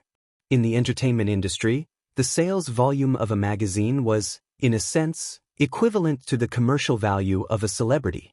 The so-called instant sales meant that the sales volume was within a minute or a few minutes. The higher the sales volume, the greater the purchasing power of the fans, and the greater the celebrity's ability to sell goods. Shui's fans rubbed their hands in glee and clicked on the purchase button as soon as the electronic magazine was put on the shelves. The Shui sister who posted the post bought Shui edition A and refreshed the page to find that there were no more copies in stock. She clicked on the link to the physical magazine, only to find that there were not many copies in stock. She then clicked on Xianxia edition B and found that there were still more than 90,000 copies in stock. The girl in front of the screen laughed out loud and immediately took a screenshot and edited it into the main text of the post. Main text, Shui edition A has been sold out. Looking at my purchase record, it should have been achieved in about 2 minutes. Also, thank you to the vase fairy for contributing to our joke of the year. Her commercial value is about 0. I suspect that her fans are fake fans. However, she was confused by the netizens' replies. Haha, as long as you're happy. Are you there? Is there something wrong with your eyesight? Another one has gone crazy. Take her away, she's hopeless. She was puzzled until she refreshed the forum and found a post titled, "Have a taste of the strongest fan club in history." Rewind time to a few minutes ago. On Weibo, Yan Nai and his father, Yan Zhenhua, reposted the Weibo post of MS Magazine. Yan Zhenhua, "Ha, little girl, have you grown up? I'm craving it. I'll buy a few copies as payment for my food expenses." Yan Nai, "Sister, I'll give you all my New Year's money to support you. Clench your fists." Then, the boys of C7 followed suit. Jiang Chen, "Sister, you're so beautiful. I love edition B." Xianxia, "Sisters Magazine, I have to buy it." Soon, Yin Jiangxue and her husband also reposted the post. Yin Jiangxue, "Wow, our little cutie looks so good in this photo. I'm going to buy it for my collection." Xingguang, "My wife is right." Then, it was Xiangyi's family group.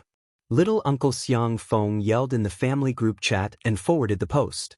Badeo President V, "Little Xiangyi, I'll cover your cover today." In the training room, Xiang Yu logged onto Weibo in the midst of his busy schedule. Logic Smog V, "Is there a PS expert? Later, please help me Photoshop a single photo of my sister. The price is negotiable." Abroad, Xiang Qi set an alarm and got up in the middle of the night. Hades V, "My sister is the cutest in the world. I won't accept any rebuttal." At the Research Institute, Xiang Li was in the middle of writing the latest research report when he suddenly stopped and said gently, "Sorry, give me a minute. I have to support my sister." "Help? What was that?" Under the confused gazes of a group of scientists from various fields, Xiang Li calmly took out his phone and reposted the Weibo post. Xiang Li V, "Cheering for little sister. Come on, little sister." At the law firm, Sanction sorted out the documents for the court session in the afternoon and looked at the two young girls opposite him. "Miss Chiao, Miss Su, I have something important to do before lunch." Guardian and her good friend were nervous and at a loss. They thought he was going to do something big, but the next second, he clicked on the Weibo icon and reposted the post seriously. His expression was cold and his words were concise. "Tutu Brother V, by Guardian and Guardian? This is the big thing you were talking about?" Chapter 365. These Weibo posts were screenshotted and posted. It was the post, "Let's see what it means to be the strongest support group in history." The netizens were stunned to see the famous directors of the entertainment industry, top celebrities, young hunks, respected veteran actors, gaming gurus, famous designers, medical doctors, and top lawyers supporting Xiangyi. What the F***CK? What kind of luxurious lineup is this? This is probably Mary Sue's favorite heroine in novels. I just saw that the official Weibo accounts of the Chinese Folk Music Association and the Traditional Chinese Medicine Association have also reposted it. There was no need to mention how envious the other fans were. This kind of support was really not something that everyone could get. Shui's sister, who had posted just now, gritted her teeth in front of the screen. She was a fan of Shui, but she was also an anti-fan of Xiangyi. She was extremely upset about the two of them being a couple, so she couldn't stand Xiangyi at all. She couldn't help but mock and ridicule under the post. So what if there are so many people supporting her? Every one of them was just talking. Why don't they buy it? Our Shui sold it in 2 minutes. What about her? Can she sell it out in 200 years? Smiley face. As soon as she posted it, she was rebuked. The data hasn't been tabulated yet. I clicked on it a minute ago, but I didn't manage to buy it. However, the inventory page is malfunctioning, and it keeps showing more than 90,000 copies. Ha, keep bragging. Can the vase fairy be that impressive? Shui's version A sold out in 2 minutes, but she can sell out her version B in 1 minute? Isn't she afraid that others will laugh at her? She snorted and replied sarcastically, Her? She can sell it in seconds? Then I'll go to heaven. As soon as she replied, a notification popped up on Weibo, showing that MS had posted a new post. She clicked on it and was instantly dumbfounded. Someone had indeed sold it in seconds, but it wasn't Shui. My style V. Hashtag Shui Xiangyi Jun cover Hashtag congratulations at Shui's A edition of the e-magazine was completed in 2 minutes and 36 seconds, the achievement of selling 100,000 copies. Congratulations to at Xiangyi V for selling 100,000 copies of the B edition e-magazine in 59 seconds. It set a new record in the history of my style. At the same time, congratulations to the two of them for the achievement of selling 100,000 copies in 5 minutes and 1 second for the physical issue of Confined to the Morning Star. The entire circle was in an uproar. Female artist, 59 seconds, 100,000 copies.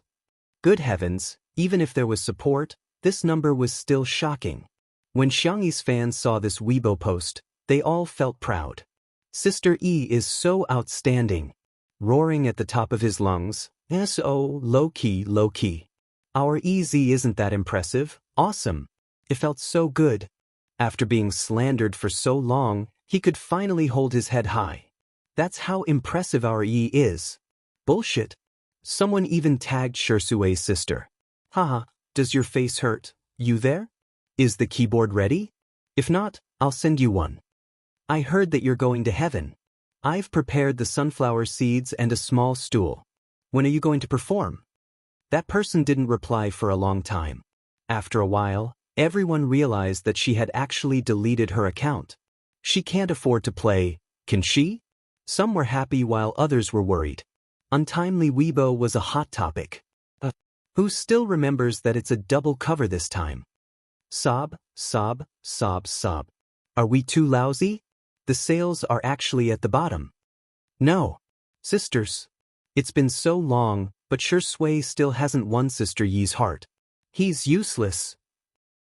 Oh no, I actually think that makes sense. Chapter 366. In the trending topics, the netizens vividly interpreted the hashtag when I'm ruthless, even the couple I'm dating will be hateful hashtag. Hence, a topic quietly climbed to the bottom of the trending topics on Weibo.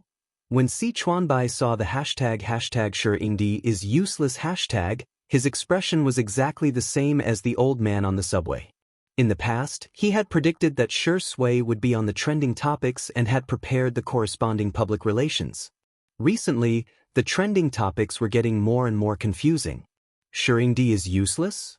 What kind of public relations is this? If it was public relations, others would say, look at Shui and his team, they're guilty. If it wasn't public relations, others would say, Tikiske, I can't tell that he's so weak at such a young age. The top manager sighed heavily as he looked at his phone. It's too difficult for me. Similarly, Xiangyi's manager, Nan, was in a difficult situation. He had been worried sick that he wouldn't be able to sell his obedient version B. Until he saw the Weibo post about the sales. 59 seconds? 100,000 copies? Did he see wrongly? Before Nan could react, his phone was bombarded with calls from various media outlets and business partners. To put it simply, Xiangyi was on fire. However, the problems that followed were also obvious. An artist didn't just need a manager, they needed a team. Now, although Xiangyi had become the boss of Tomato Entertainment in name, she didn't have a team. With so many things piling up, Nan felt powerless. It was too difficult. I don't deserve it. He even had a feeling of wanting to shrink back. Should I resign? Just as this thought flashed through his mind, his phone rang. When he saw the caller ID, he rubbed his eyes hard before answering the call. Mr. C? Are you looking for me? Si Chuanbai's serious and deep voice came through the receiver. From today onwards, my team and I will be in charge of handling Miss Xiangyi's management business. Really? That's great. In that case, Xiangyi would have the most professional management team. However, his happiness only lasted for 3 seconds before Nan realized something. He drooped his head and asked dejectedly, So am I going to lose my job? Si Chuanbai. You're thinking too much. Nan sobbed. You don't have to comfort me. I understand. I'll pack my luggage now and go to Little Rabbit Farm to raise piglets. I heard that they use science to raise pigs and turn knowledge into reality. In any case, I went to university before. Ooh, I should be able to apply, right? Si Chuanbai rubbed his eyebrows. Why was little rainbow? What do you mean by raising piglets? I think you want to eat piglets. Sorry, I didn't express myself clearly. My team and I will assist you. Knowing that he would not face the crisis of unemployment, An Nan was rejuvenated. He suddenly thought, then, what about Shui? Si Chuanbai said coldly, let him fend for himself. I am now part of Miss Xiangyi's family. Ah? In the kitchen Xiangyi and Shui were busy. Li Jinyu announced Shui's sales volume first. Shui bowed to the camera and said, thank you for your support, everyone. A's was made comments. First bow. When it was Xiangyi's turn, Xiangyi stopped washing the vegetables and expressed her gratitude to her fans. More and more people joined in. Second bow. Coincidentally, when Xiangyi turned around, she bumped into Shui. He frowned and looked down at her. One person's idiocy is called idiocy, while a group's idiocy is called happiness. Husband and wife bow to each other. Ceremony complete. Chapter 367. Send him to the bridal chamber and turn off the lights. Wait a minute, isn't Shui impotent? Why don't we crowdfund and send him some pills to nourish his body? Oh, I'm going to laugh myself to death in the comments section sooner or later. There was a sea of joy in the comments section, but the few popular starlets in the entertainment industry were extremely displeased. Some of the fashion and endorsement opportunities that had originally approached them had all gone to Xiangyi. That was how realistic the entertainment industry was. When something was going down, the business world wouldn't even take a second look. When it was popular, the business world would willingly be a spare tire. The starlets would usually fight openly and covertly, but today, they were united against a common enemy and quickly formed a group. The Plastic Sisters flattered each other for a while, and then very tacitly joined forces to defame Xiangyi. Soon, a lot of negative news about Xiangyi appeared on the internet. What kind of sales legend is this? It's all fake. After removing the fake news, it's already good enough for someone to sell 1,000 magazines. Well, a certain Xiang actress has a bunch of rich brothers. Of course she can buy as many magazines as she wants. Commercial value? Sorry, the vase fairy really doesn't have any. It's all fake prosperity. Would there really be an idiot who would believe that she has fans? She might be fine if one person scolded her, but if a group of people scolded her, there must be something wrong with her. Otherwise, why would they scold her instead of others? The companies behind the starlets all had a lot of marketing accounts, which undoubtedly came in handy at times like this. They were ridiculing Xiangyi from all angles, as if the 100,000 copies sold by her brothers were all fake figures. Commercial value was an important standard in the business world to measure artists. Seeing so much negative public opinion on the internet, some brands couldn't help but back out. Looking for Xiangyi might not be a good choice. She was popular, but she was a little too black-red. After all, no one wanted to find a spokesperson who would attract criticism. Besides, her figures were too exaggerated. In the entertainment industry, male artists had always been the ones who outsold female artists. Since when had female artists ever outsold male artists? At the critical moment, an overseas vlogger posted on Weibo, which attracted the attention of netizens. Nowadays, there were many overseas artists, internet celebrities, vloggers, and so on Weibo. Some of them managed their accounts well and had a considerable number of fans.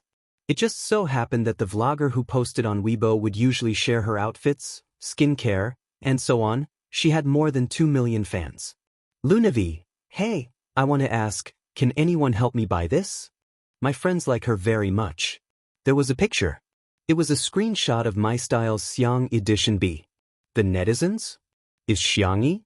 S. Do overseas vloggers? This? Someone raised a question in Luna's native language. She no. S fans post 1. She, her videos, S her, S, ttt, tease, tiestiest, tidai, s. Not only is she the ideal type for men, but she is also the ideal type for women. 4. Oh my god, someone bought it for me. I'm so happy. Chapter 368. The netizens were dumbfounded. Is this real? Usually, we're the ones who get people to buy overseas skincare products and cosmetics. Now, foreigners are getting people to buy our female artists' magazine covers? At first, some people thought that it was just a publicity stunt. However, some overseas students posted screenshots of overseas magazines, which made people realize how terrifying Xianxi's popularity was overseas. I'm shocked.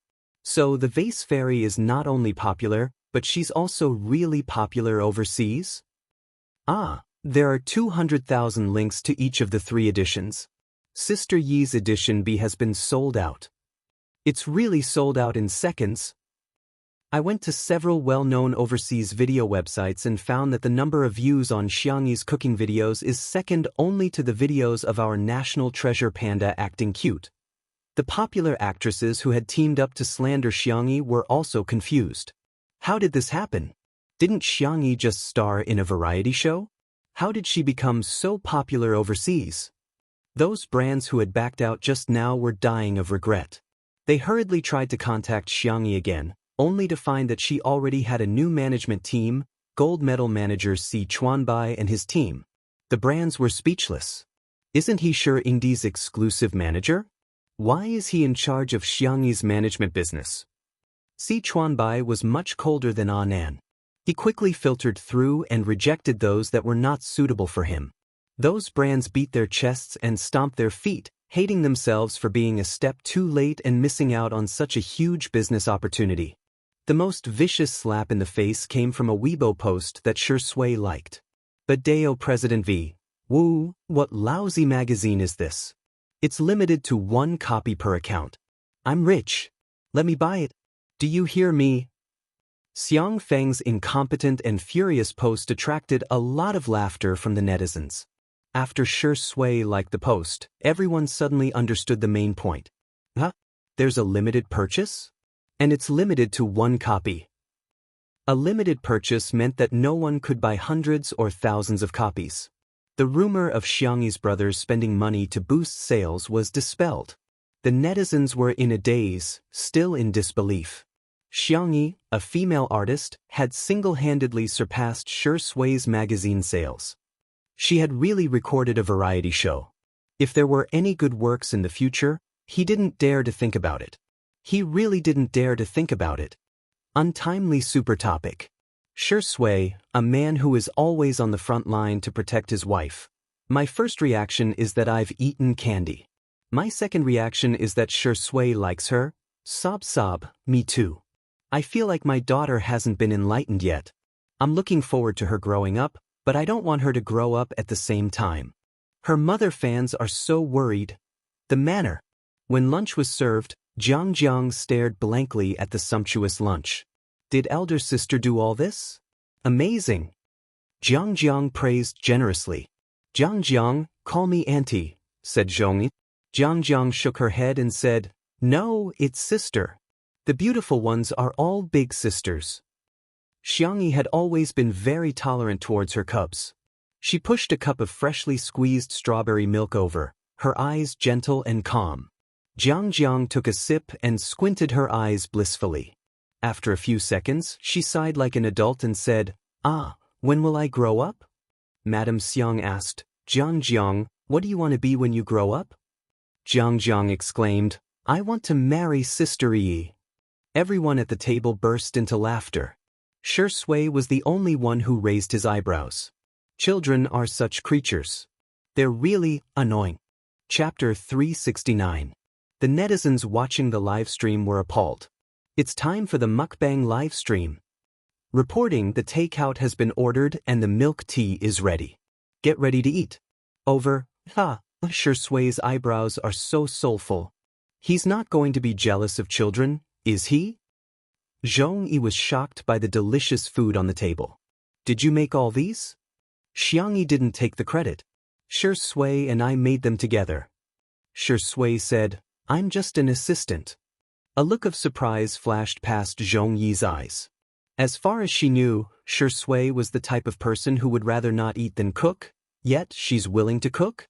Madame Xiang praised, our dear Tutu's culinary skills are really getting better and better. Xiang Yin humphed and said, that's all. Madam Xiang, if you didn't eat the most, I would have believed your nonsense. As for Xiao Naofu and little Shiji, they also had their own lunches. Little Shiji, who had only eaten dog food before, barked and buried its face into the bowl of food for the first time.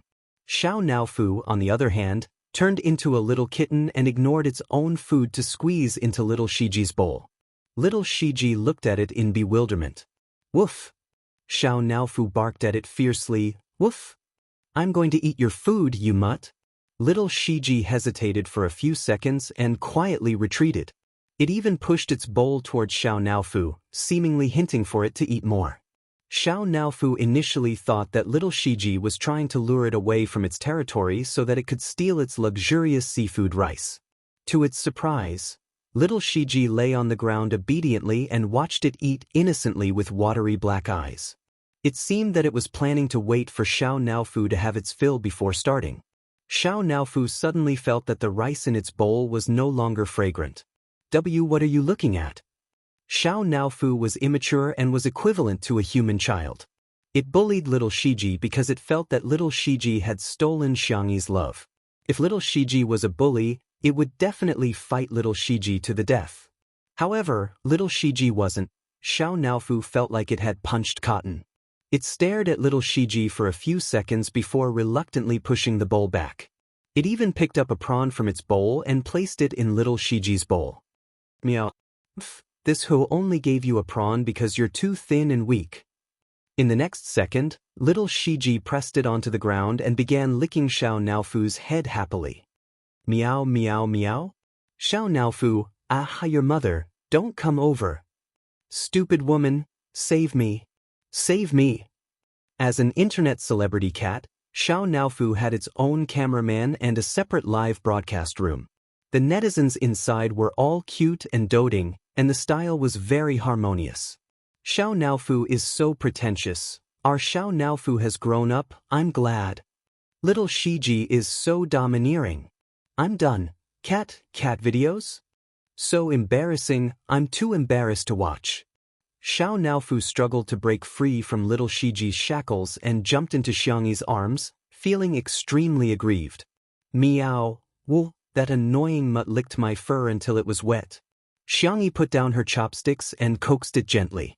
When Xiangyin saw this scene, he frowned and said with a menacing expression, "Don't worry. Just eat, why are you hugging it?" Xiao Naofu was so frightened that it shrank into Xiangyi's arms. Some netizens commented, I feel like old Mr. Xiang doesn't hate cats but Xiangyi. Chapter 370. This comment gained the approval of many people. Yeah, cats are so adorable. Would anyone hate cats? To be honest, old Mr. Xiang has 4 grandsons. Why would he fancy one granddaughter? In ancient times, Xiangyi wouldn't even be listed in the genealogy. Did you guys just realize? I could tell long ago that Xiang Yi's grandfather has been pulling a long face towards the vase fairy. He obviously doesn't like her. As soon as those comments were posted, they were rebutted by Xiang Yi's fans. TSK, you guys found out again. What's wrong with the person who mentioned the genealogy? Times have changed, you've forgotten about it early in the morning. It's just a sentence, yet you're imagining so much. Some people really have nothing better to do. It's not like it's written all over your face. There was a strong smell of gunpowder in the comments. Nowadays, the livestream industry was very developed and the stress that had nowhere to be released in reality was easily vented on the internet. In reality, the mistakes of others could still be tolerated. However, in the online world, as long as there was a slight flaw, they would deal a heavy blow. Xiangyi coaxed Xiao Naofu for a while before placing it on the ground. Xiangyin immediately said, "Go wash your hands. Use disinfectant and hand sanitizer. Wash your palms as well as the back of your hands. Pets had germs on them and it would be bad if they got infected." His granddaughter's health was the most important thing in the world. When everyone heard his words, they felt that Xiangyin was being too strict. "Got it, Grandpa." Xiangyi obediently went to wash her hands. After washing up, she picked up her chopsticks and ate 2 mouthfuls of food. Xiangyin began to nitpick again. "Tie your hair up. It's covering your eyes." Xianxia had her hair tied up in a bun, but she left her fringe slightly long because she hadn't cut it in a while. It can't be tied up. She gestured to the length and suddenly found a small hair clip to clip her fringe up, revealing her fair and smooth head. There was a trace of satisfaction in Xiangyin's eyes. Yes, my granddaughter looks the best when her hair is tied up. In the live stream, Xiangyin's grandfather is so fierce. I'm shivering in front of the screen. It's true that he hates her. Otherwise, he wouldn't be so picky. Why does it feel so real? My mom also likes to let me comb my hair up to reveal my forehead. However, even though some people were cursing, they were watching with more enthusiasm than anyone else. After the meal, Zhongyi and Jiangjiang had the habit of taking an afternoon nap, but when Jiangjiang heard that Xiangyin was going to make malt candy, she skipped her afternoon nap and instead scurried over to Xiangyin's side to watch him. Little Rabbit Farm had sent some half-finished products over. The old man sat in the pavilion, leisurely boiling maltose in a small pot. A gentle breeze blew past, and the flowers by the pavilion fell. The green hills in the distance were faintly discernible. In the courtyard, a few ducks passed by the pond. The scene was beautiful and poetic. There were fewer bullet screen comments in the live broadcast room. Everyone was enjoying the tranquility and warmth of the moment. The old master's movements were skillful, and it was obvious that he had done this many times in the past. He used a slender piece of wood chopped from bamboo to boil a round maltose candy. It looked like a lollipop and handed it to Jiangjiang. "Baby, take it." "Thank you, Grandpa." Jiangjiang hugged the maltose candy happily and licked it. It was sweet and warm. She said incoherently, "Yummy." When the netizens saw this scene, they were a little envious. "Xiangyin is so nice," some haters sneered. "Even his biological granddaughter doesn't receive such treatment. Seems like someone is really annoying." However, Xiangyin hummed a tune and took out a new piece of wood. He spun it, and the maltose candy in his hand grew larger and larger. The netizens began to feel that something was amiss. Chapter 371. The bright, light yellow maltose candy was emitting steam. Gradually, the candy ball in Xiangyin's hand became several times larger than the one he gave to Jiangjiang just now. Xiangyin picked it up and looked at it, but he still felt that it wasn't enough. Hence, he put it in the pot and spun it a few more times. "This is for Jiangjiang, right? Jiangjiang is so cute, it's normal for her to be popular with elders." As soon as the pop-up comments appeared, Xiangyin held the maltose candy and yelled, "Old woman, have some candy." Madame Xiang and Xiangyi were drinking flower tea in front of the French window. Hearing his words, they smirked and said, "This old man's voice is too loud." The netizens were dumbfounded. They were caught off guard by their public display of affection. Madame Xiang tucked her hair behind her ears and walked towards Xiangyin. After tasting it, she said, "It tastes all right, but it's old and sticky." Xiangyin pretended to be angry and barked, "Nonsense! You're not old at all." Jiangjiang chimed in, "Yes.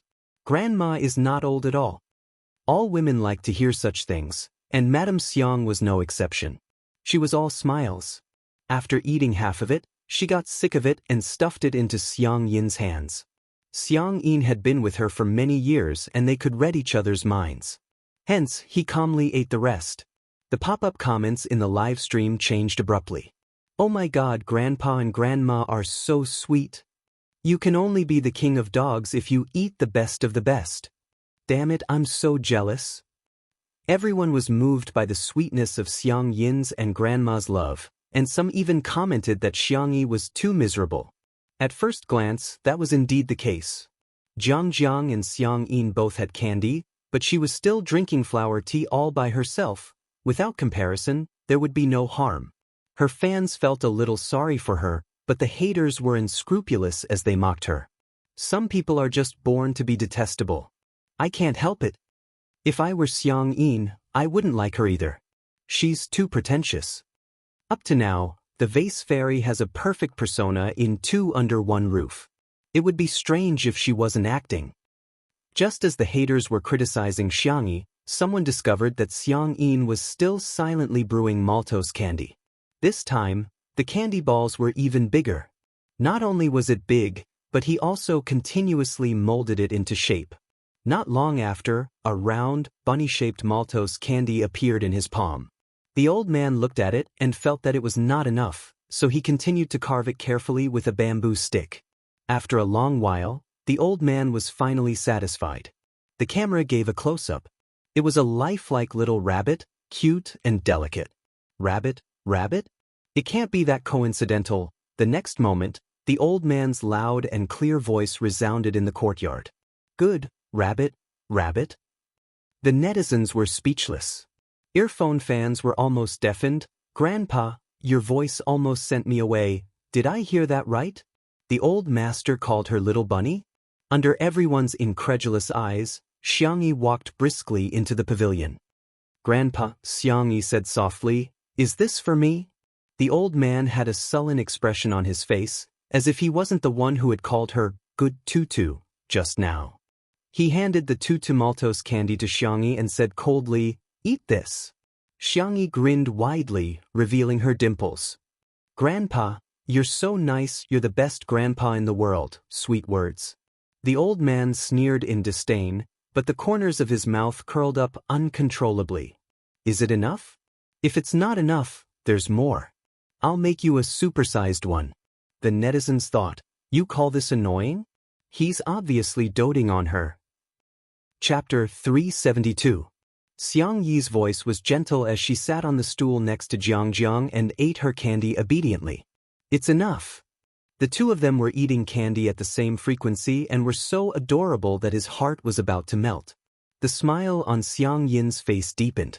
Madame Xiang teased, hey, didn't someone say that he hasn't forgiven Tutu yet? Xiang Yin's expression changed immediately and he stopped smiling. He said coldly and sternly, don't think that I've forgiven her. Now, I've forgiven her at most 2%.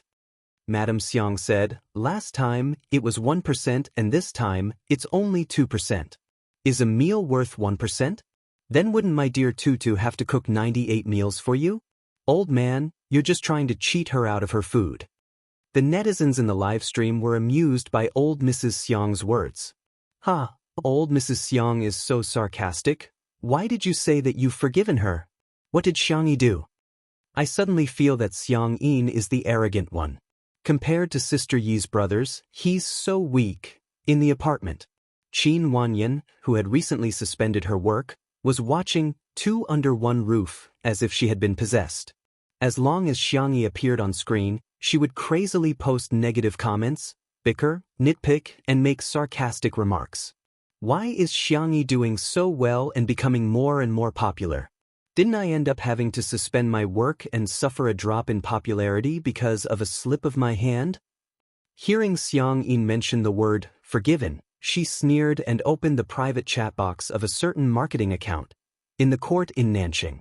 Today's court hearing was being live-streamed on the court hearing website. Xia Wan, who was also known as Guardian of the Best Xiang Yi in the world on Weibo, was seated in the gallery, so nervous that her palms were sweating. The judge announced that the court was in session and the live stream began. In an instant, many people swarmed into the live stream. When they saw Xianxia, who was sitting at the plaintiff's defense lawyer's seat, the comments section suddenly became lively. Ah, Xiang Yin's suit is so classy. This is lawyer Xiang's first court appearance in years, right? It's my first time watching a live trial. I'm a little nervous for some reason. The case was quickly sorted out.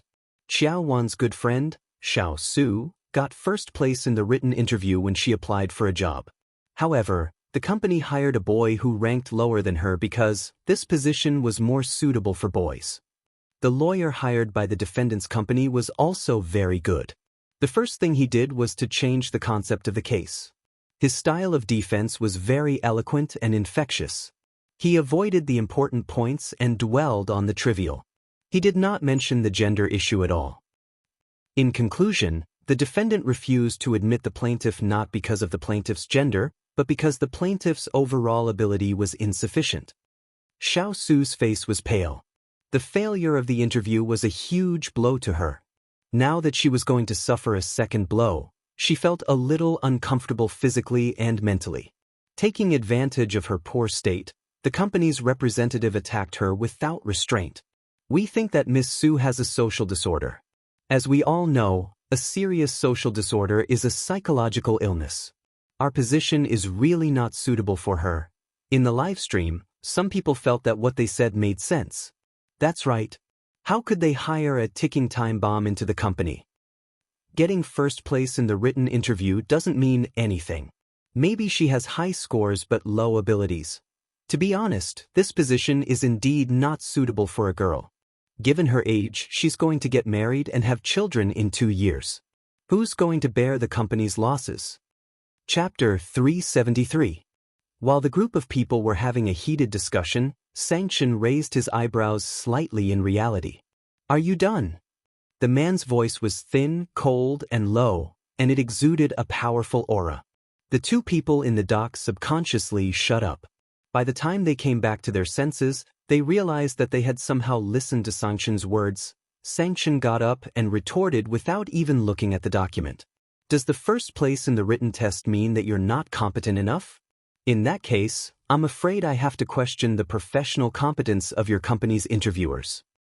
As for mental illness, that's a personal attack. Who says that everyone has to be extroverted? It's precisely because of introverted people that there's diversity. No matter what personality they have, they deserve to be respected. If the person who came in first place in the written test was a man, would you still hire a woman who ranked lower? The answer is obviously no. Not only are you violating the law, you're also morally laughable. After a pause, he sneered. The people in the live stream were dumbfounded, and it took a while for the pop-up comments to come back. Damn, Xianxia is so sharp-tongued. If you're not good at literature, you can think of one sentence. Lawyer Xiang is awesome. Well said. He's reasonable and polite. It's a textbook defense. Xiaowan could no longer hear what the judge said to the defendant's lawyer. The only thing she could see was the tall and imposing figure. He's so suave. Xianxia's style of defense was just like his personality. He hit the nail on the head and was cold and sharp. After a few rounds, he had already gained the upper hand. Xiao Su, who was initially hanging her head low, slowly raised her head and subconsciously straightened her back. Yes, I'm not as bad as the other party. Having regained her confidence, Xiao Su's gaze became resolute. The netizens in the live stream were infected and they began leaving comments to cheer her on. A case of this level was not difficult for Xianxia at all. Very quickly, he slayed everyone in the room with a crushing manner. He adjusted his tie with his well-defined fingers and listened coldly to the judge announce the results of the trial. In the end, Xiao Su won the lawsuit. Although she did not receive much compensation, she smiled for the first time in days. Lawyer Xiang, thank you. Xiao Su sniffled and continued, and Yuan, thank you for helping me so much. Xiaowan quickly waved her hands and said, No, I didn't do anything. It's all thanks to Lawyer Xiang. Xianxia replied calmly, You're welcome. The three of them left the courthouse and were immediately surrounded by local reporters. Other than a reporter from a legal program, the rest of the reporters were there because of Xianxia's popularity. Reporters from programs such as anti-mediation, matchmaking, and so on all came to join in the fun. Lawyer Xiang, will you take the path of a public interest lawyer in the future? Mr. Xiang, are you interested in joining our dating show? Are you a feminist? What do you think of the sentence, I'm sorry for being born a woman, on the internet? Xianxia was expressionless. He had no intention of cooperating with them at all. However, when he heard a certain question, his eyebrows furrowed. Regardless of whether you were born a woman or a man, there's nothing to be sorry about. There's no need to differentiate between men and women in this world, because too many people don't understand the concept of equal rights between men and women. He had a cold aura and his facial features were profound. His speech affected everyone until Xiaowan accidentally blurted out.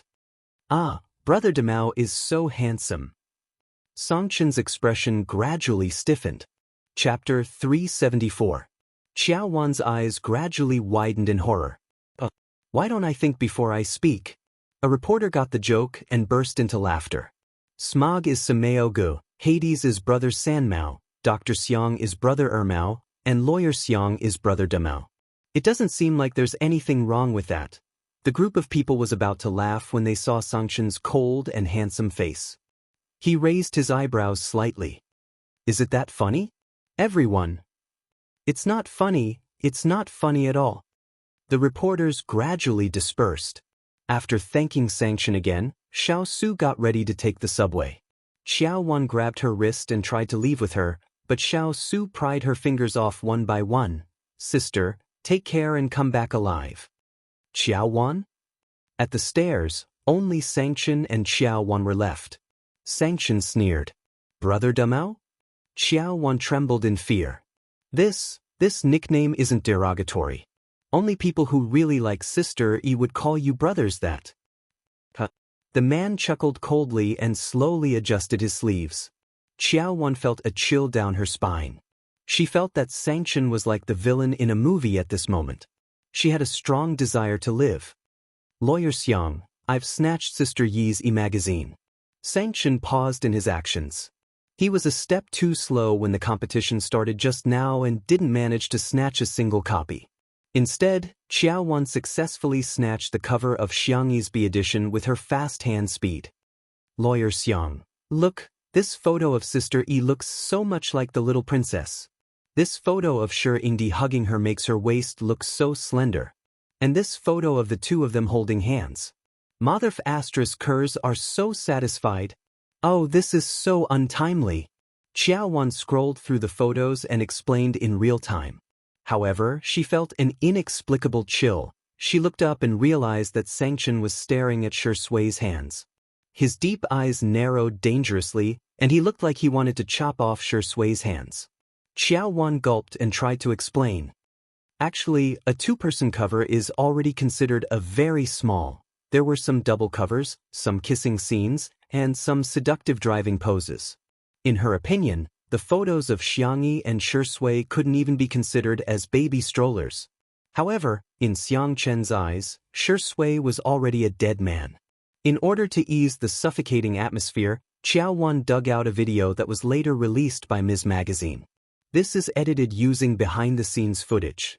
I heard that it's from the perspective of the vampire, Shi Sui. The previous video released by Ms. Magazine was mainly from the perspective of the little princess. This time, it was the other way around. She clicked on it and saw that it was still in a retro dark style. The young and handsome vampire was dressed in a gorgeous and exquisite retro suit. He happened to encounter the innocent the little princess in the forest.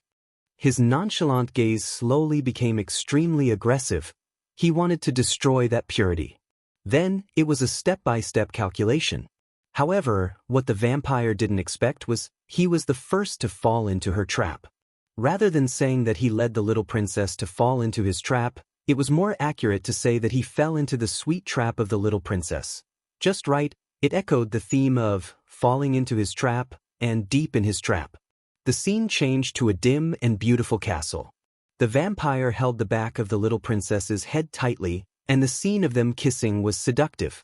Unexpectedly, in the next second, the little princess grabbed his tie. Her fair and soft fingers curiously and innocently touched his Adam's apple. Then, they moved down bit by bit. The two of them looked at each other. The video stopped abruptly. Chapter 375. Xiao Wan suppressed her excitement and finished watching the video. When the video ended, she shuddered and sobered up all of a sudden. It's over. Sister Yi's flirting is sweet, but will Lawyer Xiang beat his sister up too? Xiao Wan was on tenterhooks when she heard a gritting voice coming from above her head. My tutu has been led astray just like that. Xiao Wan, huh? Instead of learning from the good, you're learning from the bad. Xiangchen cracked his fingers and sneered. You're a dog. It was obvious who he was referring to. Xiao Wan suddenly felt that Shi Sui was going to lose his leg.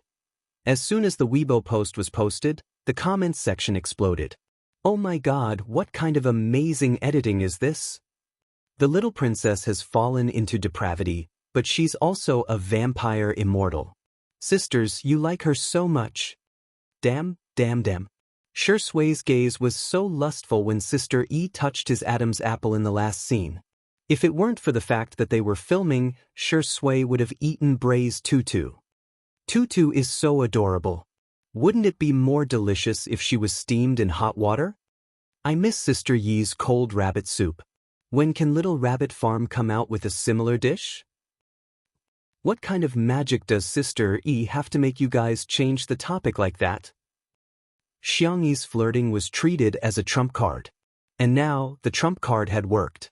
The third and fourth batch of links were still selling like hotcakes. Those who were close to the warehouse where the physical copies of the magazines were distributed quickly received the physical copies. The cover of Morning Star used a photo of Xianxi tugging at Sure Sui's necktie. Their gazes met, and there was a clash of provocation and abstinence, as well as a clash of seduction and depravity. The atmosphere was full of storytelling. In the interview, other than the usual questions, there were also the two people's understanding of the story. Xianxi, it's a very romantic story. I think both the little princess and the vampire are very lonely. They don't have any good friends, so they are attracted to each other. Although the shooting style uses dark elements, I think the vampire is very gentle, he didn't hurt anyone. Sure Sui, I think Sister Yi is right. It was more like redemption than depravity. On the surface, it was the vampire who had trapped the little princess. In fact, the little princess had also trapped the vampire. However, both parties were willing to do so. The little princess was like a star to him. The fans of the untimely couple were completely intoxicated by it. I don't care. I've already replaced Sister Yi with Sure Sui Xingxing. Haha, I think Sister Yi's understanding is a fairy tale, while Sure Sui's understanding is a love story. I'm different. I can imagine the 100,000-word content that's not allowed to be described on QQ. Sob, don't spout nonsense. Xiangyi is still a child, what if she sees this? By 7 o'clock in the evening, MS's Weibo post had been reposted more than 100,000 times and liked hundreds of thousands of times. In a sense, Untimely Couple had really stepped out of the entertainment circle and entered the public eye. The number of fans who were in favor of the couple also increased rapidly. Just as everyone was in harmony, a certain marketing account released a video titled, Interview with Xiangyi's Ex-Fiancé. Countless people were puzzled. After clicking on it, they realized that the main character of the video was a greasy man in his 30s. Xiangyi is a big star now? She's the one? She was the one who chased me back then and insisted on eloping with me. Chapter 376. Of course I didn't get together with her. How could I possibly fancy a woman like her? The man in the video had facial features that could barely be considered handsome, but his words were disrespectful to women, and he would often talk about life principles.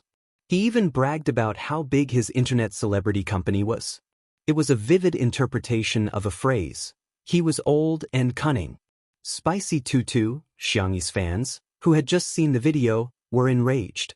Sister Yi eloped with you? Dream on. This man. I'm so embarrassed that I've dug my toes out of 3 rooms and a living room. Spreading rumors requires a lot of effort, but refuting them requires a lot of effort. There must be a bottom line even when it comes to creating hype, okay? However, the male lead of the video had probably tasted the sweetness brought about by the popularity of the video, as he soon released a second video. At that time, we had already met each other's parents. Of course, I didn't fancy her. But she pestered me too much and insisted that I marry her, but her family didn't agree. In order to see me, she even climbed over the wall at home. Oh, yes, for my sake, she even made her grandmother faint from anger and sent her grandfather to the hospital. There's nothing I can do about it, I'm just the kind of person that young girls like. The man continued to expose the video. This time, he was obviously much more experienced. Behind him was the logo of his internet celebrity company. As he spoke, he showed everyone the chat history between him and Xiangyi. Just as he said, the Xiangyi in the chat history showed a strong desire to get married and frantically expressed her love for the man. She even said that she was willing to bear his children after marriage and be a full-time housewife. The strong contrast made the netizens dumbfounded. This was simply a case of a goddess becoming a bootlicker. The old fans tried their best to explain that this must have happened during the period of amnesia. However, many fans who had just fallen into the trap expressed that they couldn't accept such a side of Xianxia. There were even several famous bloggers with millions of fans who posted condemnation. The value of a woman definitely doesn't revolve around cooking in the kitchen, let alone being a fertility machine. At Xianxia, I hate your persona and despise your worldview. I'm so angry. It's precisely because there are women like Xianxia that men look down on women. How many seniors have spent countless efforts to tear off the labels on women? Now, you are putting labels on women one by one and putting shackles on them. Filial piety is the most important of all virtues, and Xianxia is a real, unfilial daughter. Filial piety is a traditional virtue in our country. If celebrities can't do it, then wouldn't they be setting an example for their fans to be unfilial? I call for a boycott of Xianxia. Boycott, 2 under 1 roof. Qin Wanyan spent a large sum of money to bribe those bloggers. When she saw countless netizens scolding Xianxia, she instantly felt that her money was well spent. As for the man who broke the news, she was the one who first found a gossip media outlet and claimed that Xianxia was not as innocent and naive as the netizens thought. On the contrary, she had a dark history of eloping. That gossip media outlet was like a fly that had smelled rotten meat as they found the informant. Coincidentally, the informant also wanted to ride on the hype. Hence, both parties hit it off and came up with a huge piece of news. Brother Xian, do you have Xianxia's contact number? We can record a conversation between you and her. It'll definitely go viral. The person in charge of the gossip media outlet suggested. With a look of guilt in his eyes, Xianxia said stubbornly, her number has already been changed. What about her family? How many brothers or grandparents? I'm taking a leave of absence. I'll make up for it tomorrow. Good night equals W, smiley face. Chapter 377. Xianxia said vaguely, her brothers are all very busy. Even if I call them, they might not answer me. In fact, he didn't even have the contact information of Xianxia and the others. There was actually nothing between Xianxia and Xianxia. At that time, Xianxia was just eager to get rid of the Xiang family. After all, he was a man in his 30s and she couldn't hide her intentions from him at all. Besides, it wasn't that he didn't fancy Xianxia, but rather, the Xiang family didn't fancy him at all. However, Xianxia felt that it wouldn't be a big deal to make use of some dramatic plots. Anyway, the hype would bring about popularity. In just a short while, there were plenty of small internet celebrities who wanted to sign a contract with his company. What about Xianxia's grandparents? They're doing a live broadcast. If you call them, the popularity will definitely be explosive. The person in charge of the gossip media said. They were not philanthropists. They were taking such a huge risk to expose the news for the sake of money. As for Xianxia's life, it was not within their scope of concern. Think about it. If your company becomes the top in the industry and produces an online celebrity, you'll be more impressive than an entertainment star. As Xianxia listened, he was tempted. I have her grandfather's number, but I can't guarantee that he will pick up. The person in charge was overjoyed. It's okay, it's okay. If he picks up, we'll write about it. If he doesn't, we'll write about it too. If he doesn't pick up, I'll write something like, Xiangyi's grandfather treats his granddaughter like dirt, abandons her like an old shoe, and doesn't care about her marriage at all. Xianxia said, okay then. A few minutes later, in the gazebo of the manor, Xiang Yin's cell phone rang. Good luck to you, good luck to you, good luck brings joy and love. The down-to-earth ringtone made the staff at the scene burst into laughter. In particular, Li Jianyu's goose-like laughter was very charming, causing the netizens in the live stream to criticize him. Xiang Yin's ringtone is so cute. Son, others are singing but you're laughing. Director, you don't laugh at my variety show, huh? I'll lead the way. Xiang Yin looked at the number on the screen. Although he was old, he had a photographic memory. He sneered and hung up the phone. Although Xiang Yin had a bad temper, he wouldn't hang up on others so rudely. Xiang Yi asked curiously, Grandpa, what's the matter? Xiang Yin said, it's all because of that piece of dog skin rash that you provoked. Xiang Yi, ? Madame Xiang frowned and asked, Xianxia? Who else could it be other than him? Upon hearing this unfamiliar name, Xianxia, who was biting the tutu candy, was dumbfounded. Li Jinyu explained tactfully, Sister E is a man who claims to be your ex-fiancé. He's live streaming right now and he's calling your grandfather. It was obvious that he was trying to ride on her popularity. Two Under One Roof was currently a live broadcast program with a stable viewership of more than a few million people. It was extremely influential. Xianxu's move was too disgusting. He was obviously trying to ride on the popularity of Xianxia and the show. While they were talking, Xianxia called again. Xianxia was furious. Why did you block his number? After pondering for a moment, Madame Xiang said, Give me your cell phone. Xiangyi's grandfather was puzzled, but out of the habit of loving his wife for many years, his hand reacted before his brain could as he handed the phone to her. Old Mrs. Xiang pressed the answer button and said gracefully and composedly, Mr. Xen, what can I do for you? Chapter 378. On the other end of the line, Xianxia didn't expect someone to pick up at all. He was flustered for a few seconds before pretending to be familiar with her. Hello, Grandma, I'm Xianxia. How have you and Grandpa been lately? Xianxia flew into a rage. This shameless bastard, how dare he mention that? If it weren't for him, would old Mrs. Xiang have fainted from anger?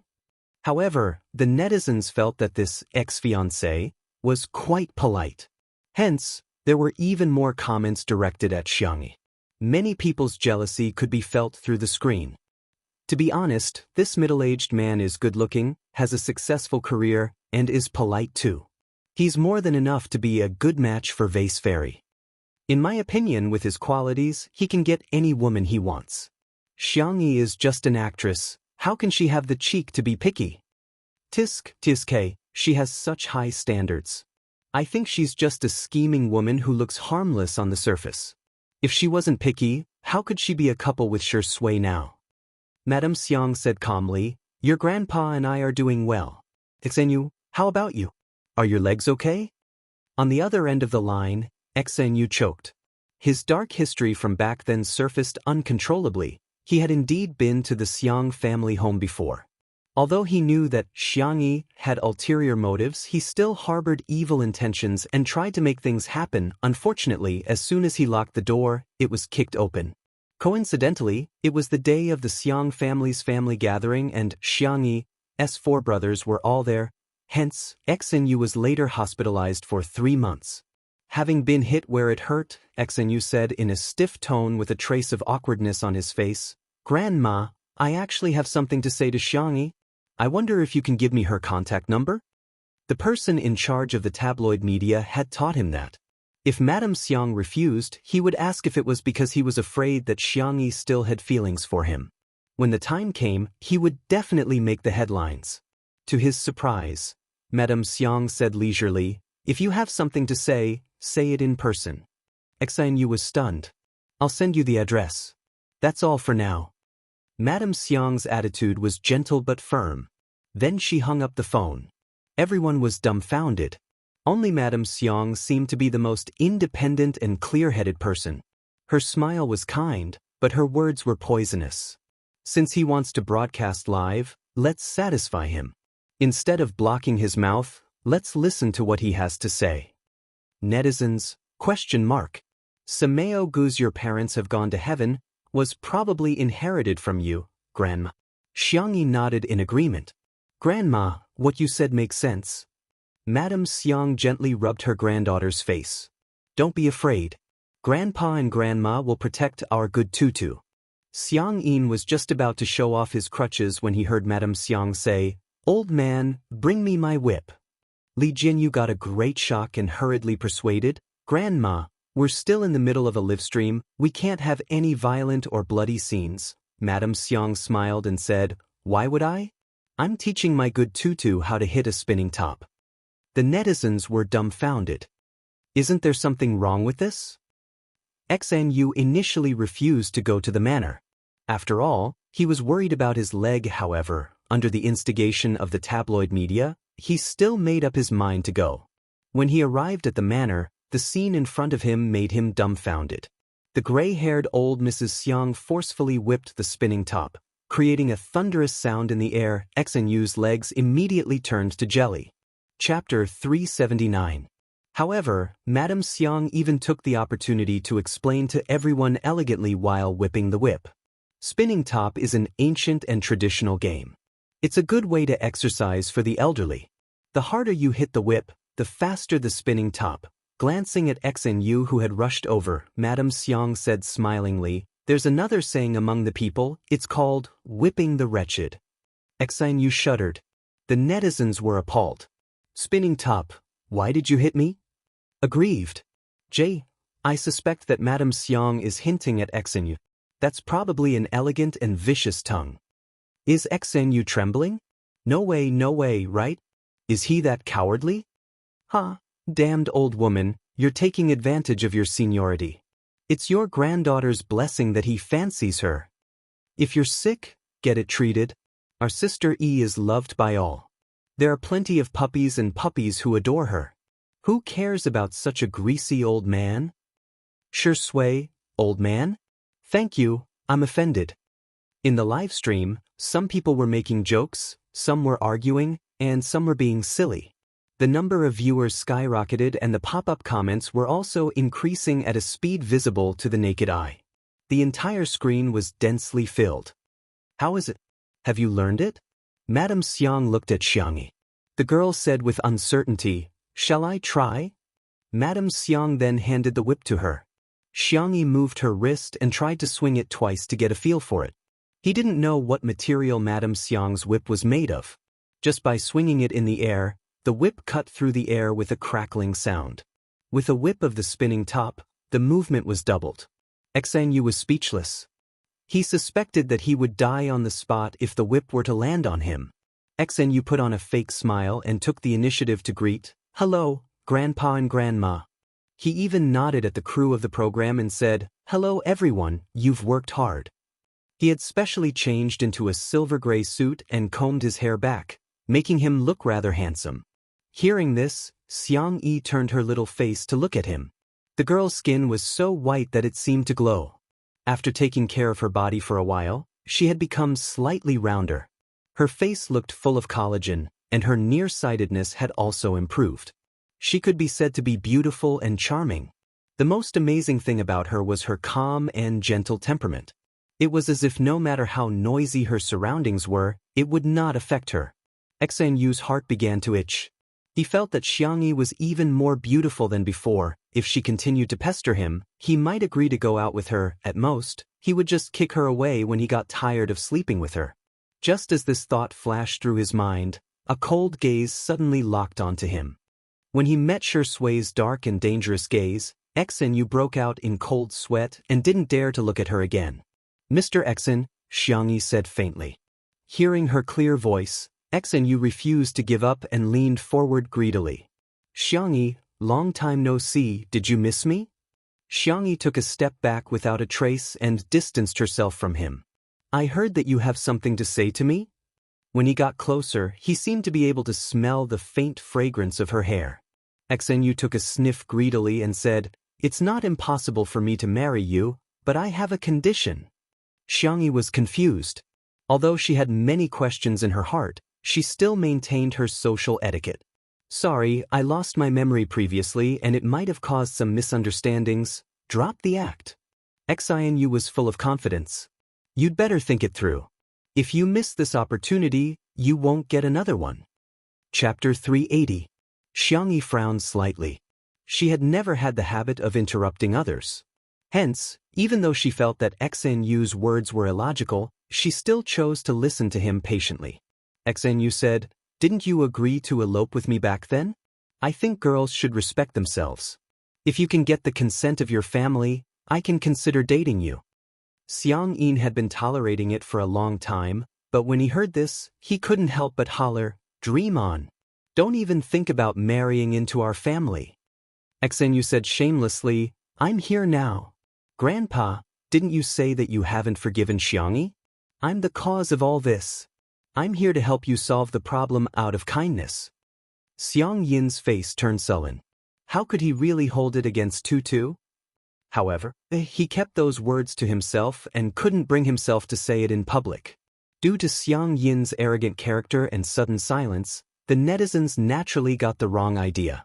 I think Xianyu's words make sense. Xianyu isn't that bad, right? Why do you guys always think badly of him? He's obviously a PUA. He's belittling girls in order to gain control. He's so disgusting. Get lost, ugly man, stay away from Xiang Yi. Why does Xiang Yi have to bear the responsibility for the mistakes she made when she had amnesia? Cry. Xiang Yi was rather calm. I don't have any plans to get married, nor do I have any memories of you, Mr. Xan. I don't think our lives will intersect again.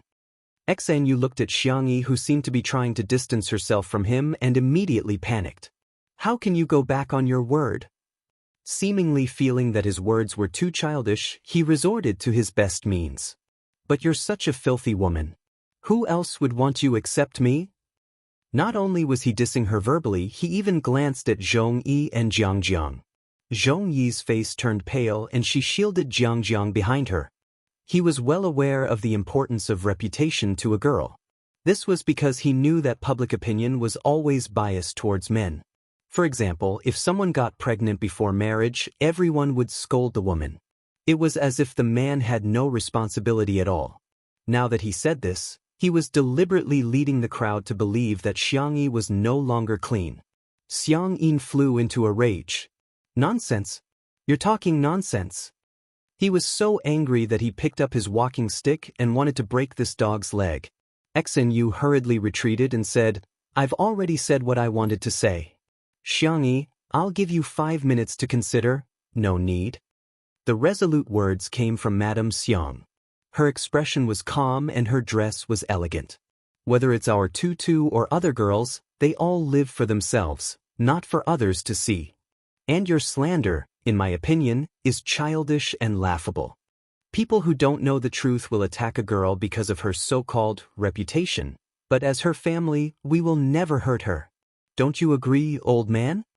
Madame Xiang looked at Xiang Yin with a smile in her eyes.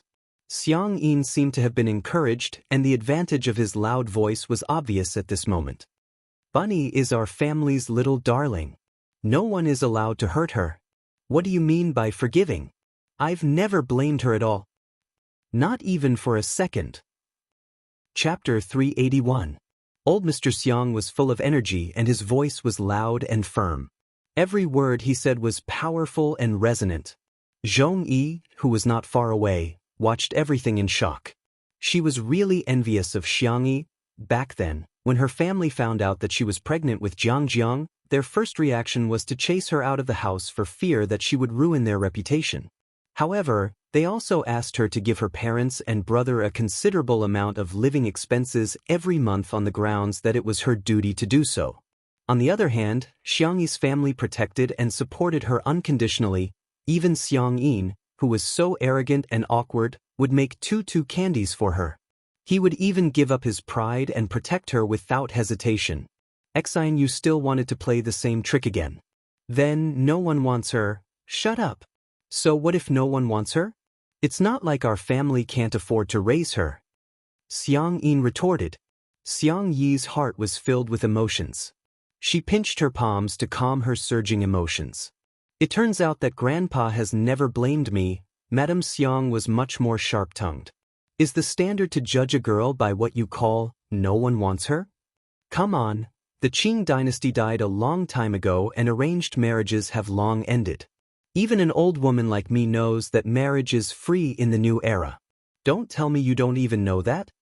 Pretending to be surprised, old Mrs. Xiang covered her mouth and said, Ah, are you a fool?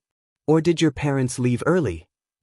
Xianyu's face immediately turned as red as a pig's liver. In the live stream, the spicy tutu fans were overjoyed. Grandpa Xiang and Grandma Zhu, and dote on Sister E so much? Your parents left early equals you're an orphan. Thank you for Grandma's online lessons. Grandma's combat power is definitely on the SSR level. Xianyu is at most in our card. Xianyu's gaze was erratic. He didn't expect Xiang Yin and Madame Xiang to be so difficult to deal with. They had clearly been hurt by Xiang Yi at that time, So why did they still choose not to hold it against her? That was beyond Xianyu's understanding. Since he couldn't persuade his family, Xianyu wanted to continue pressuring Xianxia. Didn't she want to break away from the Xiang family? Without him, how could she have succeeded? At the thought of this, Xianyu suddenly regained his confidence. He looked at Xianxia affectionately and said, "Actually, I don't look down on you that much. You do have some merits." Look, only he could see the good in Xianxia. This method of belittling first and then praising later could be said to have worked well in the past.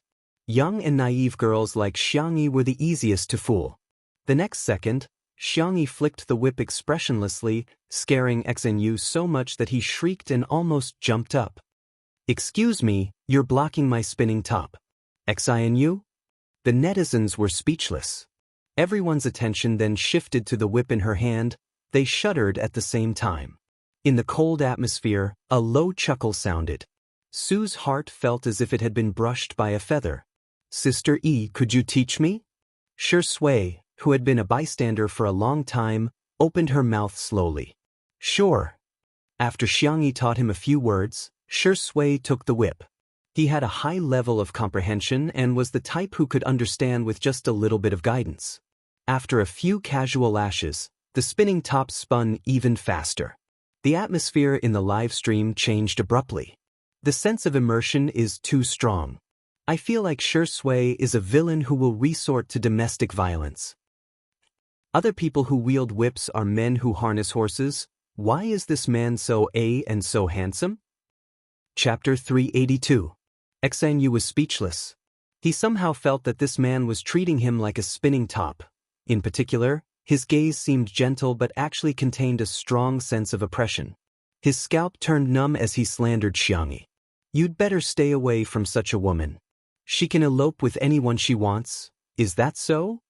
Shui chuckled, as if the scenery around her had come alive. "Is there such a good thing?" Xianyu was dumbfounded. There was an uproar in the live stream. "Official announcement? Thank you for the help, buddy. You can get your bento box now." "Oh, don't laugh like that. Who can stand it?" Attacking and belittling women is not a gentleman's behavior. It doesn't make you look noble. Shui said unhurriedly, "If you can't even show respect, I'm very suspicious of your real purpose for coming here to look for Sister E." There were some things that everyone was well aware of, but they just didn't say it out loud. Shui, on the other hand, exposed Xianyu's ugly and dirty thoughts. Xianyu was immediately embarrassed. "I came to look for her because she said that she wanted to marry me and even pestered me. So? Do you like her?" "Of course not, but after all, she's been pestering me."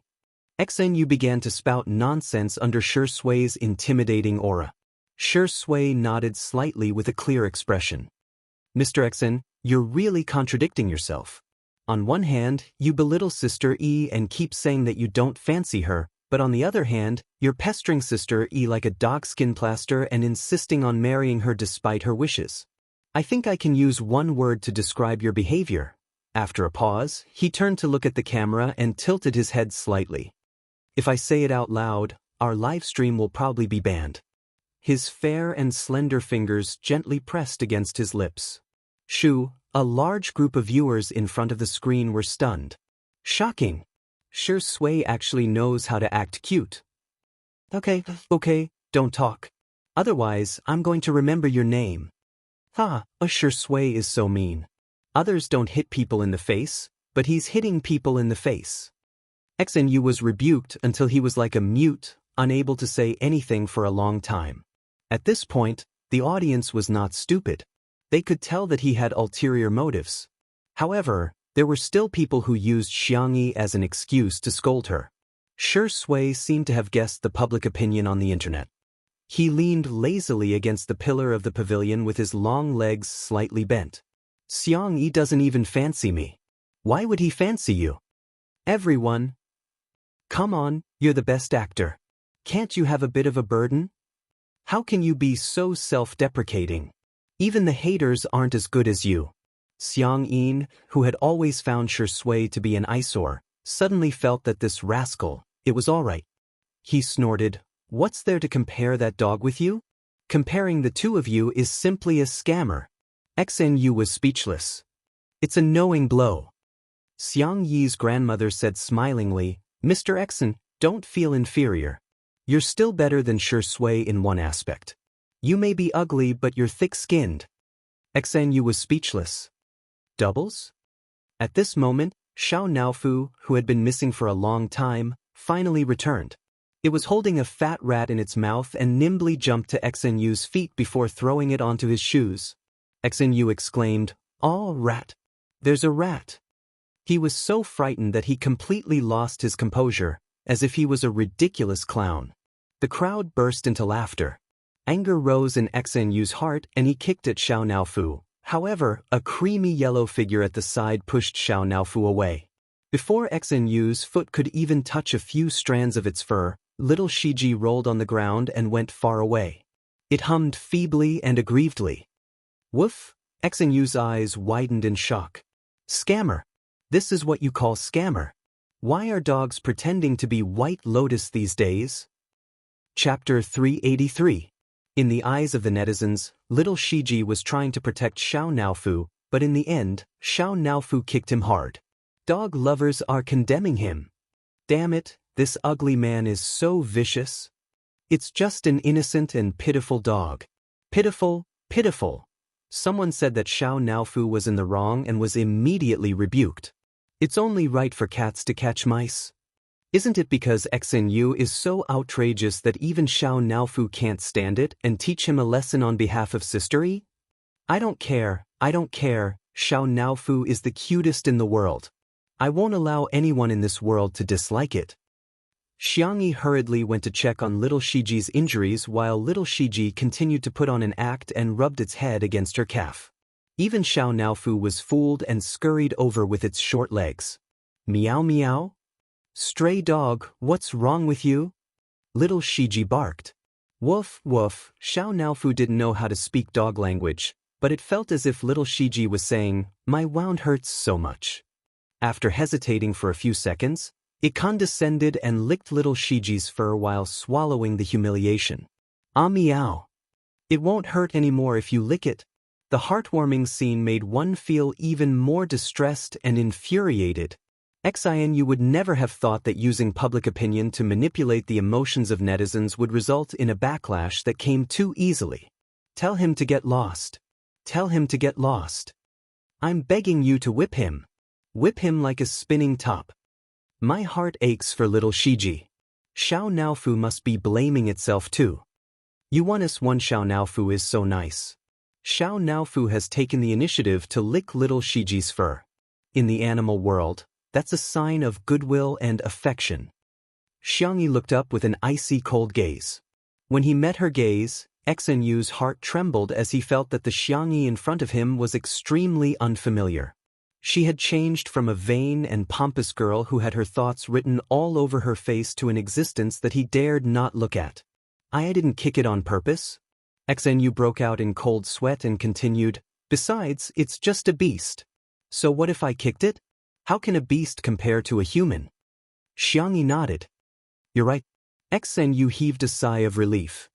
Seems like this woman still cares about me. In the next second, Xiangyi said indifferently, You're a human? Xinu? The live stream. Even the staff at the scene were dumbfounded. F***ck, so Sister E knows how to insult people too. Shui answered lazily. Calling him a beast seems to be an insult to the word beast. Xiangyi sneered. Is he worthy? The two of them sang the same tune and cooperated seamlessly. The lethality of their attacks was off the charts. Xinu's face was extremely sullen, but he didn't know how to refute. You're human? You've added more insults to your vocabulary. Shui and Sister E have such great chemistry. They're like parents protecting their children. Turns out Sister E has a temper too. She's so adorable when she's so fierce. I want to rub her. Mr. Xen, take care. I won't see you off. Madame Xiang adjusted her shawl gracefully. Xenu bluffed. Xiangyi, I'm leaving. Don't regret it. Xiangyi rubbed the back of little Shiji's neck, got up, and walked towards him step by step. Xnu was nervous and expectant as his heart pounded rapidly. That beautiful and fair face was getting closer and closer to him. Whoosh! Xianxia grabbed his collar and lifted him up with one hand while Xnu's feet were suspended in the air with a horrified expression. She raised her eyebrows gently, seemingly giving him a gift. Can get. Chapter 384. There was a few seconds of silence in the live stream before the pop-up comments flooded the screen. Picking up a grown man with one hand? I was wrong, I shouldn't have called her sister. Sister, are you a sniper? I'm sorry, I've betrayed you. Why is it inappropriate? From now on, I'm your loyal fan. Xnu was scared out of his wits and in a moment of desperation, he turned to Madame Xiang, who seemed to be the easiest to talk to. Grandma, take care of your granddaughter. She's not behaving like a girl at all. Madame Xiang blinked and asked, Old man, did you see anything? Xiang Yin answered calmly, I'm old and my eyesight is poor. I didn't see anything. Shi Sui even applauded and exclaimed, Wow, Sister Yi is so impressive. Zhong Yi didn't say anything and simply covered Jiang's eyes calmly. Xinu was dumbfounded. What kind of people is this family? Xianxia carried him a few meters away with a straight face before throwing him out and slamming the small wooden door of the garden that led to the manor. Don't bother me again. Otherwise, you'll have to bear the consequences. Xianxia had always been a good-tempered person, but that didn't mean that she didn't have a temper. Xnu was so frightened that he peed his pants and stumbled out. The photographer, old Zhang, even gave him a close-up shot and recorded his disheveled back view. The spicy tutu girls felt extremely relieved. That's the right way to treat scumbags. Reason is for humans, scumbags don't count as humans. There's no need to reason with them. Xianxia took a deep breath, calmed herself down, and carried little Shiji back to the living room. Xiao Naofu's footsteps were light and it carried little Shiji's kennel into its luxurious cat mansion before her. Meow. Meow meow. Stinky dog, I'm not being nice to you. It's just, the mansion is too big.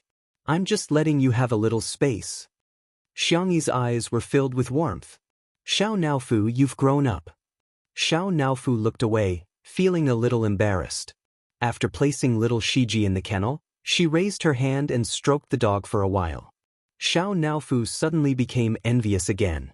It aggrievedly snuggled up to Xiangyi's hand and rubbed itself against her like a spoiled little kitten. Meow. You're not allowed to touch the dog. You can only touch this hoo-hoo.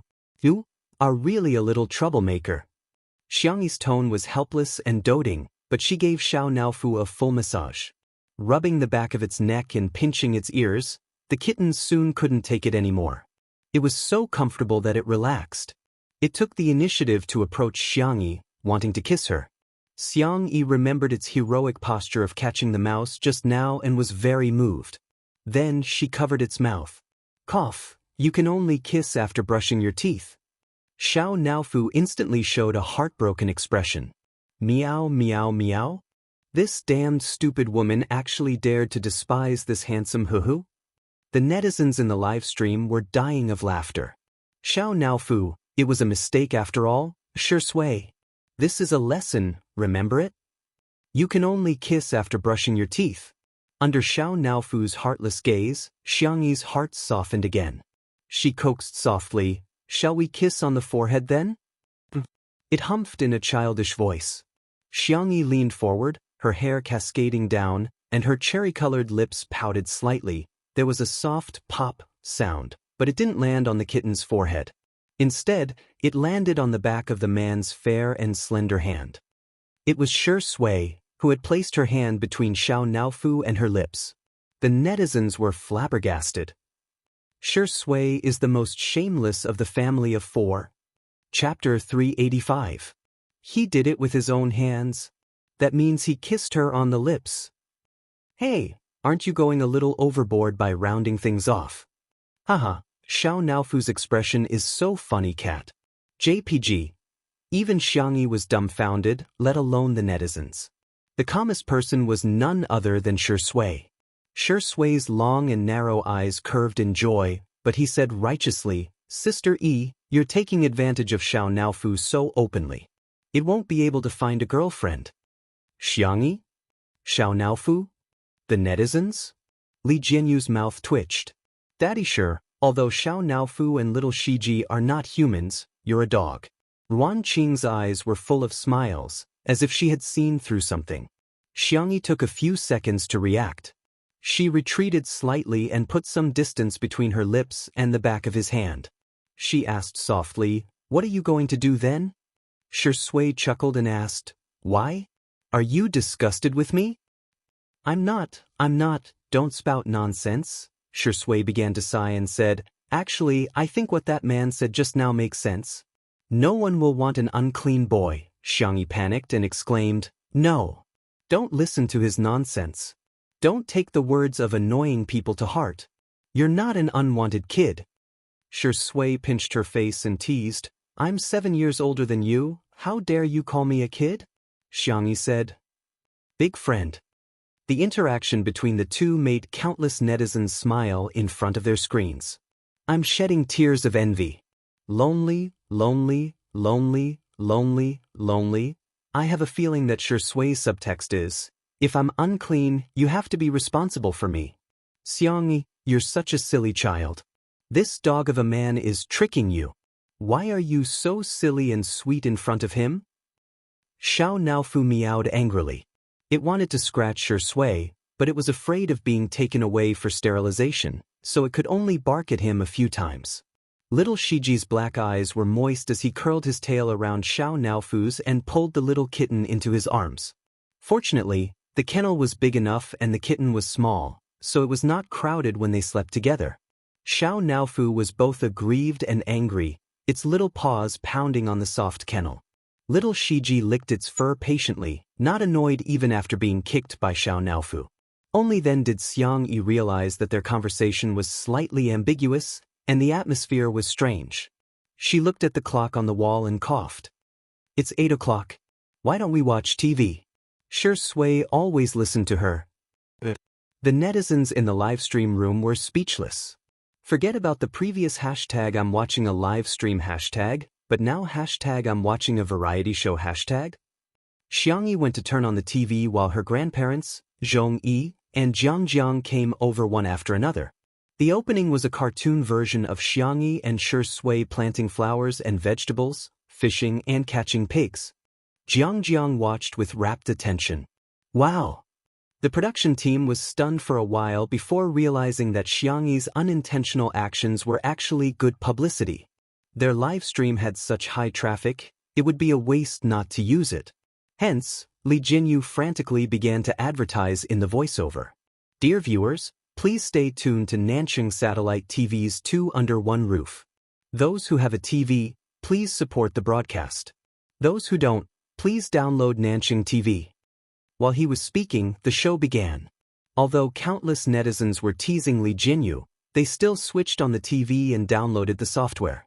The production team of Eating Well for All 3 Meals almost fainted from anger when they found out about this. Chapter 386. Why didn't we think of such a simple, effective, and direct publicity method? In the group chat of Muyao TV, the director sent a voice message and flew into a rage. "Are you all idiots? How can you not think of this?"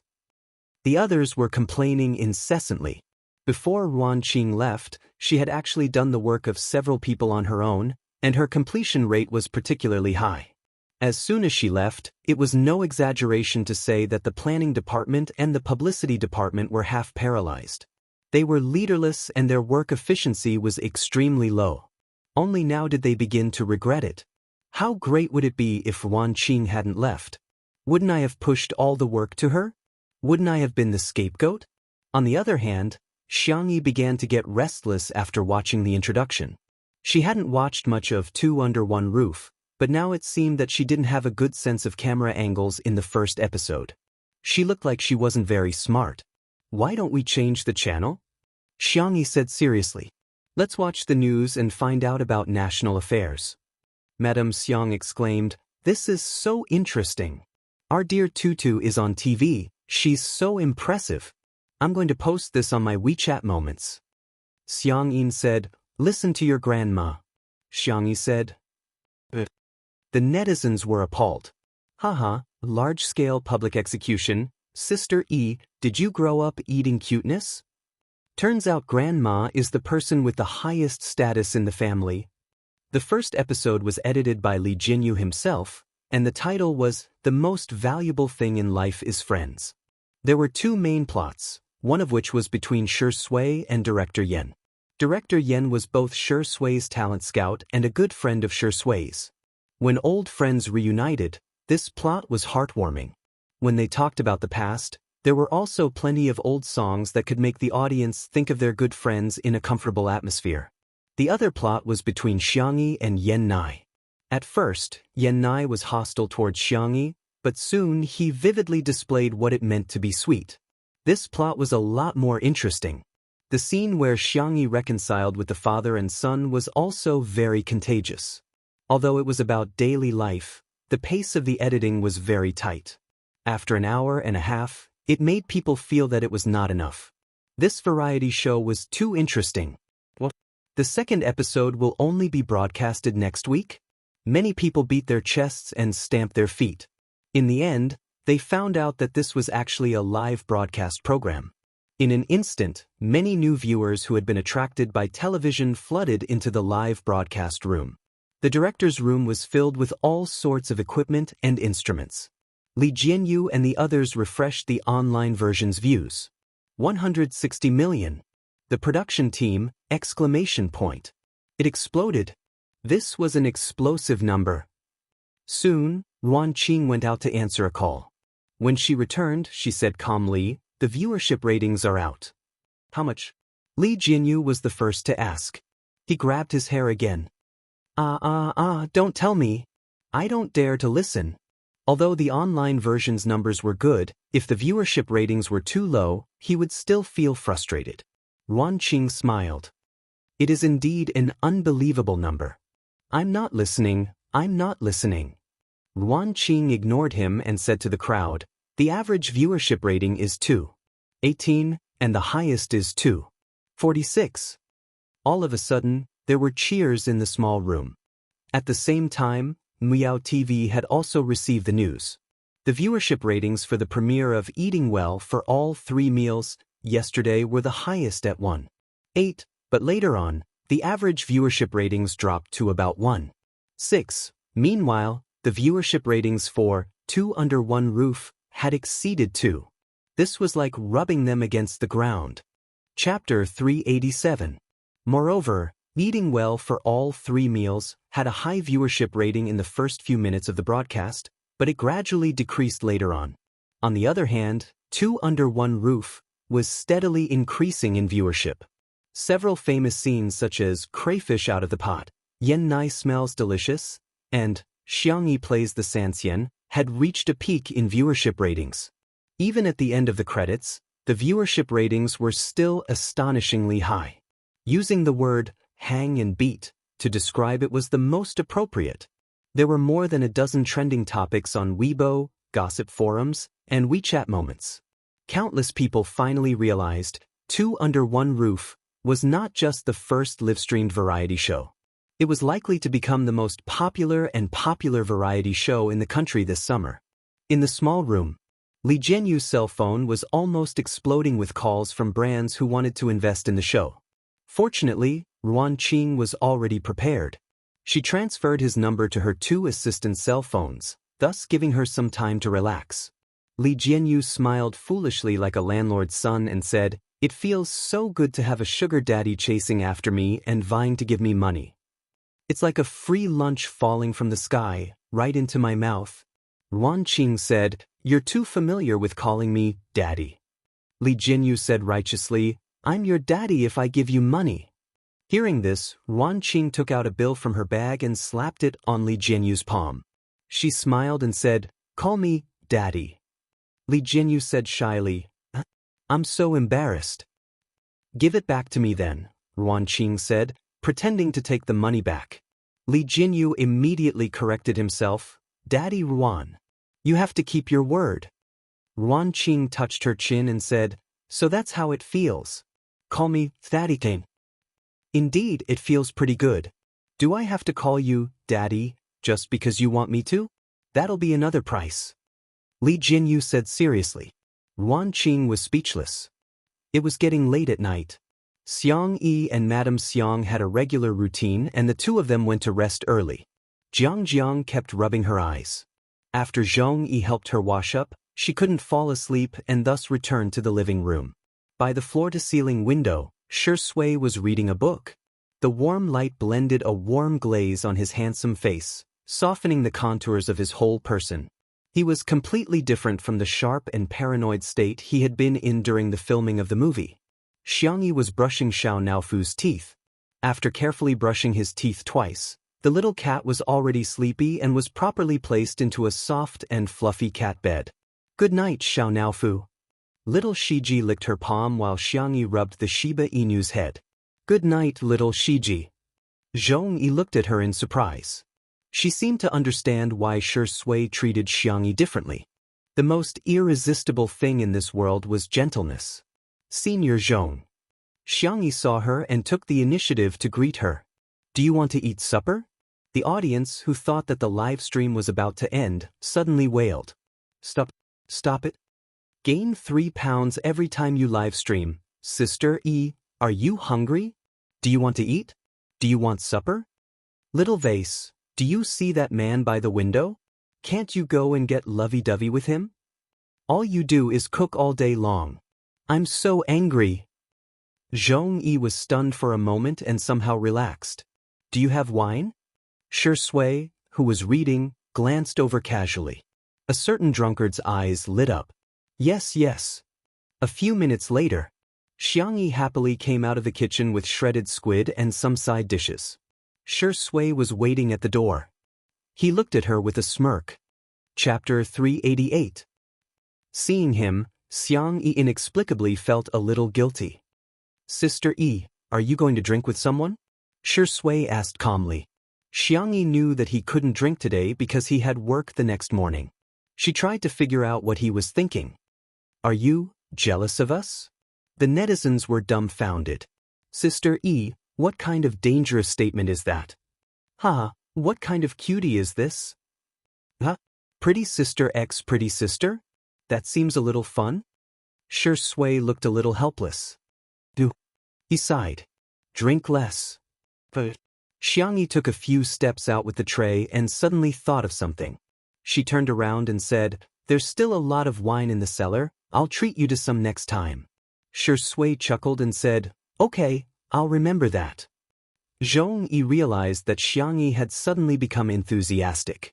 After being in the entertainment industry for so many years, she had already developed an astute mind and it wasn't difficult for her to guess the reason for Xianxia's change in attitude. It turned out that she liked drinking.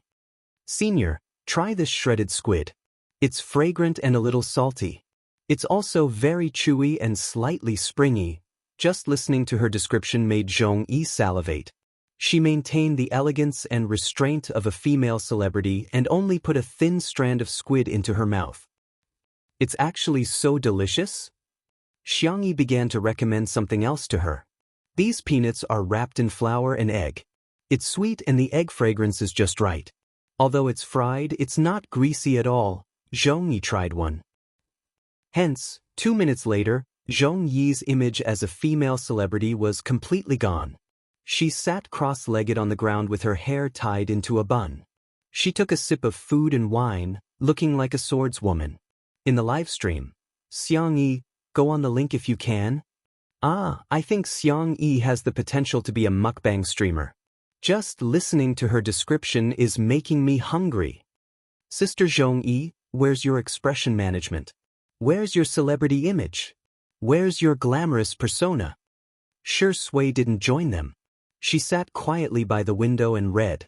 At first, the two girls were a little unfamiliar with each other, but they soon became familiar with each other. Zhong Yi raised her glass. World peace, no more scumbags. Xianxia clinked glasses with her, making a crisp sound. Sometimes, girls' friendship was just that simple. If you and I were on the same side and liked or hated the same person or thing, then we would be sisters from different mothers. Li Jinyu thought that it would be nice to stop there when the live stream was supposed to end, but Yuan Qing signaled for him to continue. What if the car flips? No, it's a woman's intuition. Seeing that Li Jinyu was about to speak, Ruan Qing choked him with one sentence. If I'm the boss, then you're the boss? Li Jinyu, lowly Shaoli, shut your mouth. Slightly tipsy, Zhong Yi and Xiangyi's conversation went deeper and deeper. Sometimes I resent him. If it weren't for him, there wouldn't be Jiang. I'm not afraid of others scolding me, but I'm afraid of Jiang being scolded. I think she's a child who isn't blessed by this world. Perhaps it was because actors had a strong ability to empathize with others, but Xiang Yi also felt a little choked up. She patted Zhong Yi's back and said, "Every child is born into this world for the sake of happiness." His words touched Zhong Yi, and her eyes immediately turned red. Xiang Yi hesitated for a moment before moving closer. She then hugged Zhong Yi and patted her back gently. "Same to you, senior." Chapter 389. Having not hugged anyone for a long time, Zhong Yi's body was obviously a little stiff, but Xiang Yi had a sense of propriety and ended the hug in a few seconds. She was polite and warm. A tear fell from the corner of Zhong Yi's eye. There were no cameramen in the living room, only a few fixed cameras. In the director's room. Seeing this scene, Li Jinyu, a grown man, felt the lump in his throat. Although there weren't many pop-up comments in the live stream, it was very heartwarming. "Xiang Yi is really gentle? Sister, don't cry, I can't help it when you cry." Sister Yi's words are so heartbreaking. She must be a girl who grew up being doted on. That's why she can say that every child is born into this world for the sake of happiness. Zhong Yi's tears fell silently for a while. She looked beautiful and breathtaking. Xiang Yi didn't say anything to comfort her and simply poured some fruit wine into her glass. A moment later, Zhong Yi got a grip on her emotions. "I envy you very much." She expressed her feelings straightforwardly. "You have a family who dotes on you, but I don't. During the most difficult period, no one comforted me when I called home. All they did was ask for living expenses. At that time, the most extravagant thing I ever did was to go to the supermarket at night to buy fruits that were on sale for $1 a bag. I didn't even have time to wash them and finish them on the way back." Zhong Yi smiled and continued, "It's funny, isn't it? But I still remember the taste of those fruits. After going through so much hardship, even a piece of candy could be extremely sweet. That was why she was so resolute when she met Jiang's father." "You're the first person to say those words to me." Zhong Yi smiled brightly, as if no amount of setbacks could hide her beauty. "Can I call you Sister Yi?" Xiang Yi was a little dizzy from drinking. Resting her chin in her hand, she nodded and said, "Sure." Zhong Yi put an arm around her shoulder and said proudly, "Sister Yi, I'll take care of you from now on." There were suddenly more comments in the livestream. "I know Zhong Yi is from a cult, I'll just stand there for a second. Just 1 second. Come to think of it, Zhong Yi's life really isn't easy. Not everyone has the courage to be a single mother. Sister Yi looks so soft when she's drunk. Sure Sway, stop reading. Would it work or not? If not, I'll do it." The live broadcast came to an abrupt end. As Ruan Qing expected, Xiang Yi and Zhong Yi's drinking party didn't fail. Instead, it moved countless people. This was something that the production team of Eating Well for 3 Meals could not understand. Why didn't the netizens believe them when they told Jiang Yun, or to show her true feelings? Zhong Yi had only cried a little, and Xiang Yi had only hugged her. How could the two of them become a couple? The production team of Eating Well for 3 Meals was extremely depressed. In the almost suffocating atmosphere, someone came up with a stupid idea and suggested, "I think the success of 2 Under One Roof must be because of the good script. Why don't we poach their planner and scriptwriter?" Unexpectedly, this suggestion received widespread approval. Since they couldn't fight head-on, they could use underhanded tactics. In the end, the two girls had too much to drink. Sure Sui asked Ruan Qing to send Zhong Yi back to her room and help take care of Jiang while she carried Xiang Yi in her arms. Ruan Qing looked at her with a subtle gaze and said, "Li Jinyu said that you're worse than little Shiji. I thought it was a joke, but I didn't expect it to be true." Sure Sui raised his eyebrows, a joyful smile in his dark eyes. "Thank you, you flatter me." Chapter 390. Ruan Qing was speechless for a while before teasing, "Aren't you afraid that Sister Yi's brother will come back?" Even she was a little intimidated by Sangchen's domineering aura. Shi Sui smirked and said in a mysterious tone, "Him? He should be busy." Ruan Qing was dumbfounded. In a bar in Nanqing. Although Xanyu made a fool of himself in the livestream of Two Under One Roof and was ridiculed by the netizens, he had achieved his goal. He was still famous after all. Now that he had gained popularity, a group of internet celebrities in the company were surrounding him and sucking up to him, feeding him fruits, and toasting him. Xanyu was thick-skinned in the first place. In the blink of an eye, he forgot about the embarrassing scene just now and began to brag. "Xianxia, she looks just like that in real life. She's petty and unpresentable. Women have to behave like women. Look at her, which part of her looks like a woman? She's just a shrew. If you ask me, I should have called the police and locked her up when she hit me. I should have taught her a lesson." He belittled Xianxia to the point that she was nothing. His throat was dry, but he found that the little internet celebrities around him all had ugly expressions on their faces. "Who are you guys putting on such a long face for? Let's get high." In the next second, a cold young man's voice sounded behind him. "My sister is a shrew?" Immediately after, a devilish male voice spoke in a slightly faster pace. "I dare you to say that again." Xanyu felt a chill down his spine and his heart trembled. However, he heard two more voices one after another. The gentle voice asked, "Do you think our tutu is a pushover?" The cold and aloof voice asked, "How do you want to die?" Xanyu turned his neck stiffly and saw a row of tall and slender figures behind him. His vision immediately turned dark. "Hello, brothers." Xanyu smiled and said obsequiously, "I'm Xanyu. Xianxia likes me a lot. Have you forgotten?" She was still crying and rolling on the ground, saying that she wants to marry me. He was eager to use Xianxia as a rescue, but little did he know that he ended up angering Xianxia's brothers. Xianxia grabbed his collar and pulled him up. "You're not fit to mention her name." Back then, Xanyu harbored evil intentions towards his sister at the Xiang family's old residence. If they hadn't been at home that day, who knew what would have happened? At the thought of it, Xiang uses brothers, and he was about to punch him. However, Xianxia stopped him. "Xiangyu, let go." Xianxia adjusted his glasses and calmly said, "Old four, you're about to compete.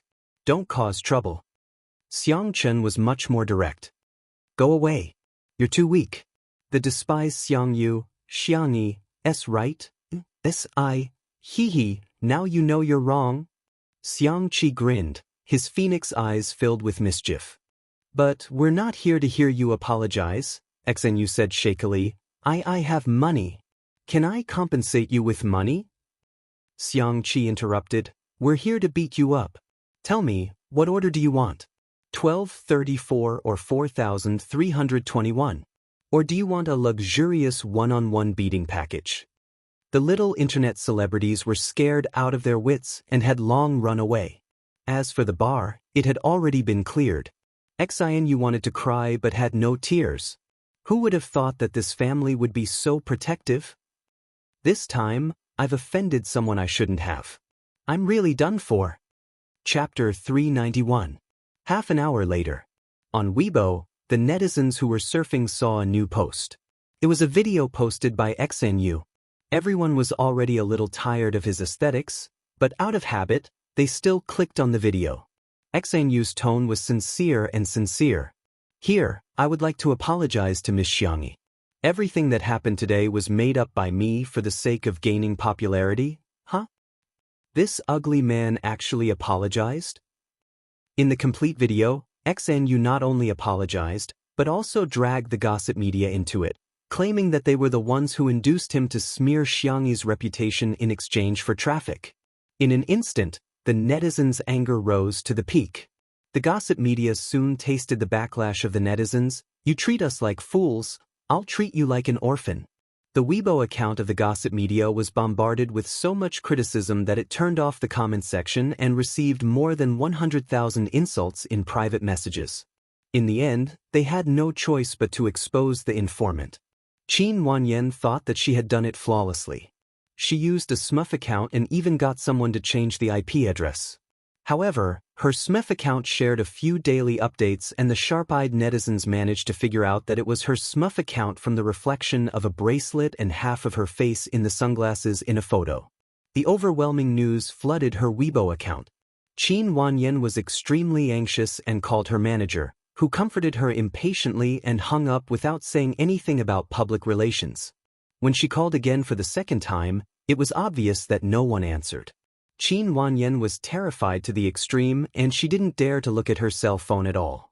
Every time she saw those vicious comments, her body would tremble.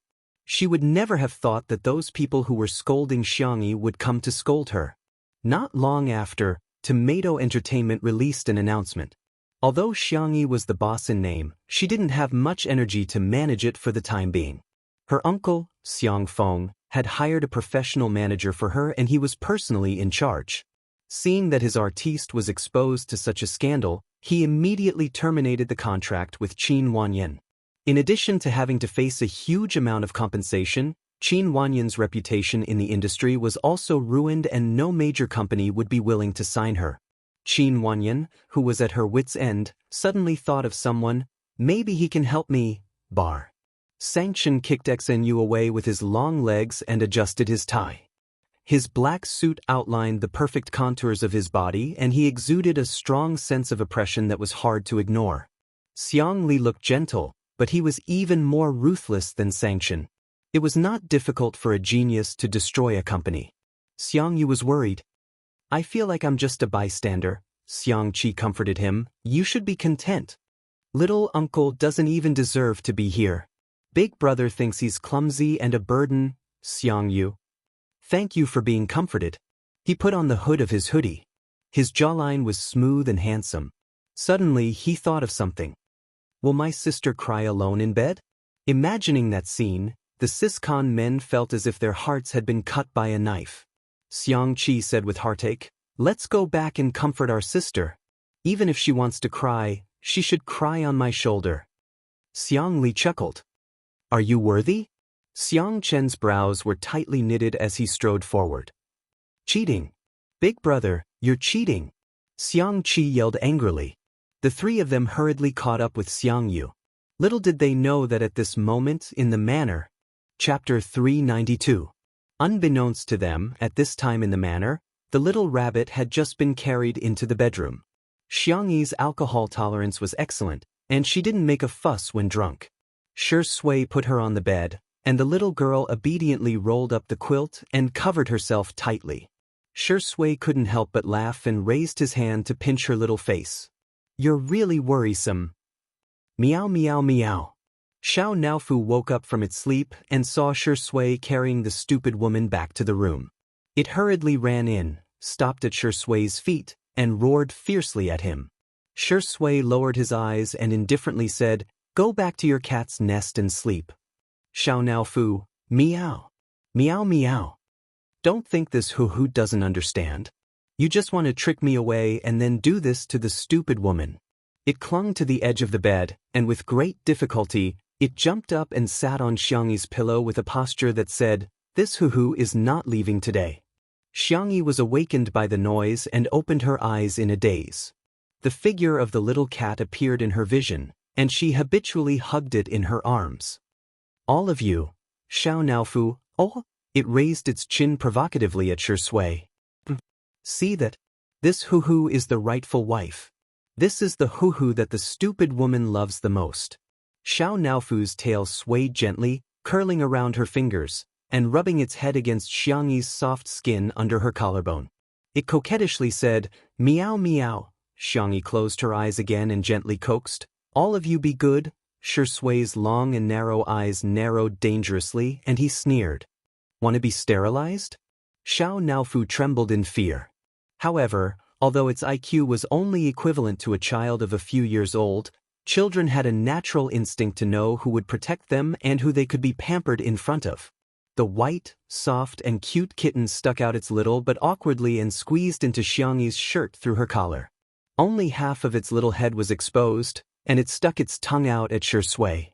Lu Lu Loot Dog Man. This hoo-hoo is not afraid of you. Shi Sui's temples twitched violently. The young lady was drunk, so of course he couldn't take advantage of her, therefore he really couldn't do anything about Xiao Naofu now. The man was calm and composed as he smiled faintly. Xiao Naofu, I've recently discovered that Sister Yi's casserole is especially good. The stewed meat is especially mushy. That black-bellied smile, that dark temperament, he was definitely a villain. Xiao Naofu? You're not going to do anything when it comes to men and women, are you? However, Xianxia felt something furry and warm pressing against her body. It was a little itchy and a little heavy. The young lady murmured and wanted to move Xiao Naofu away, but she was blocked by her clothes. She subconsciously pulled at her clothes. Shi Sui's breathing became slightly erratic as he pressed down on her hand. In a daze, Xianxia felt the hot temperature on the back of her hand. Her brain lost control of its logic, and her body reacted quickly. She grabbed Shi Sui's wrist and pulled, and pressed. In the blink of an eye, she had Shi Sui pressed against her side, imprisoning and subduing her. In fact, Shi Sui didn't resist at all. Otherwise, the drunk Xianxia wouldn't have succeeded so easily. Xianxia struggled to blur her eyes, as if trying to identify Shi Sui. A certain actor smiled at the kitten. This is called acting, understand? Xiao Naofu, woof woof woof. King dog man. Shi Sui didn't get to gloat for more than 3 seconds before someone knocked on the bedroom door. Sister, are you asleep? Chapter 393. In an instant, Shi Sui's expression froze slightly. Even Xiao Naofu was so scared that its tail curled up.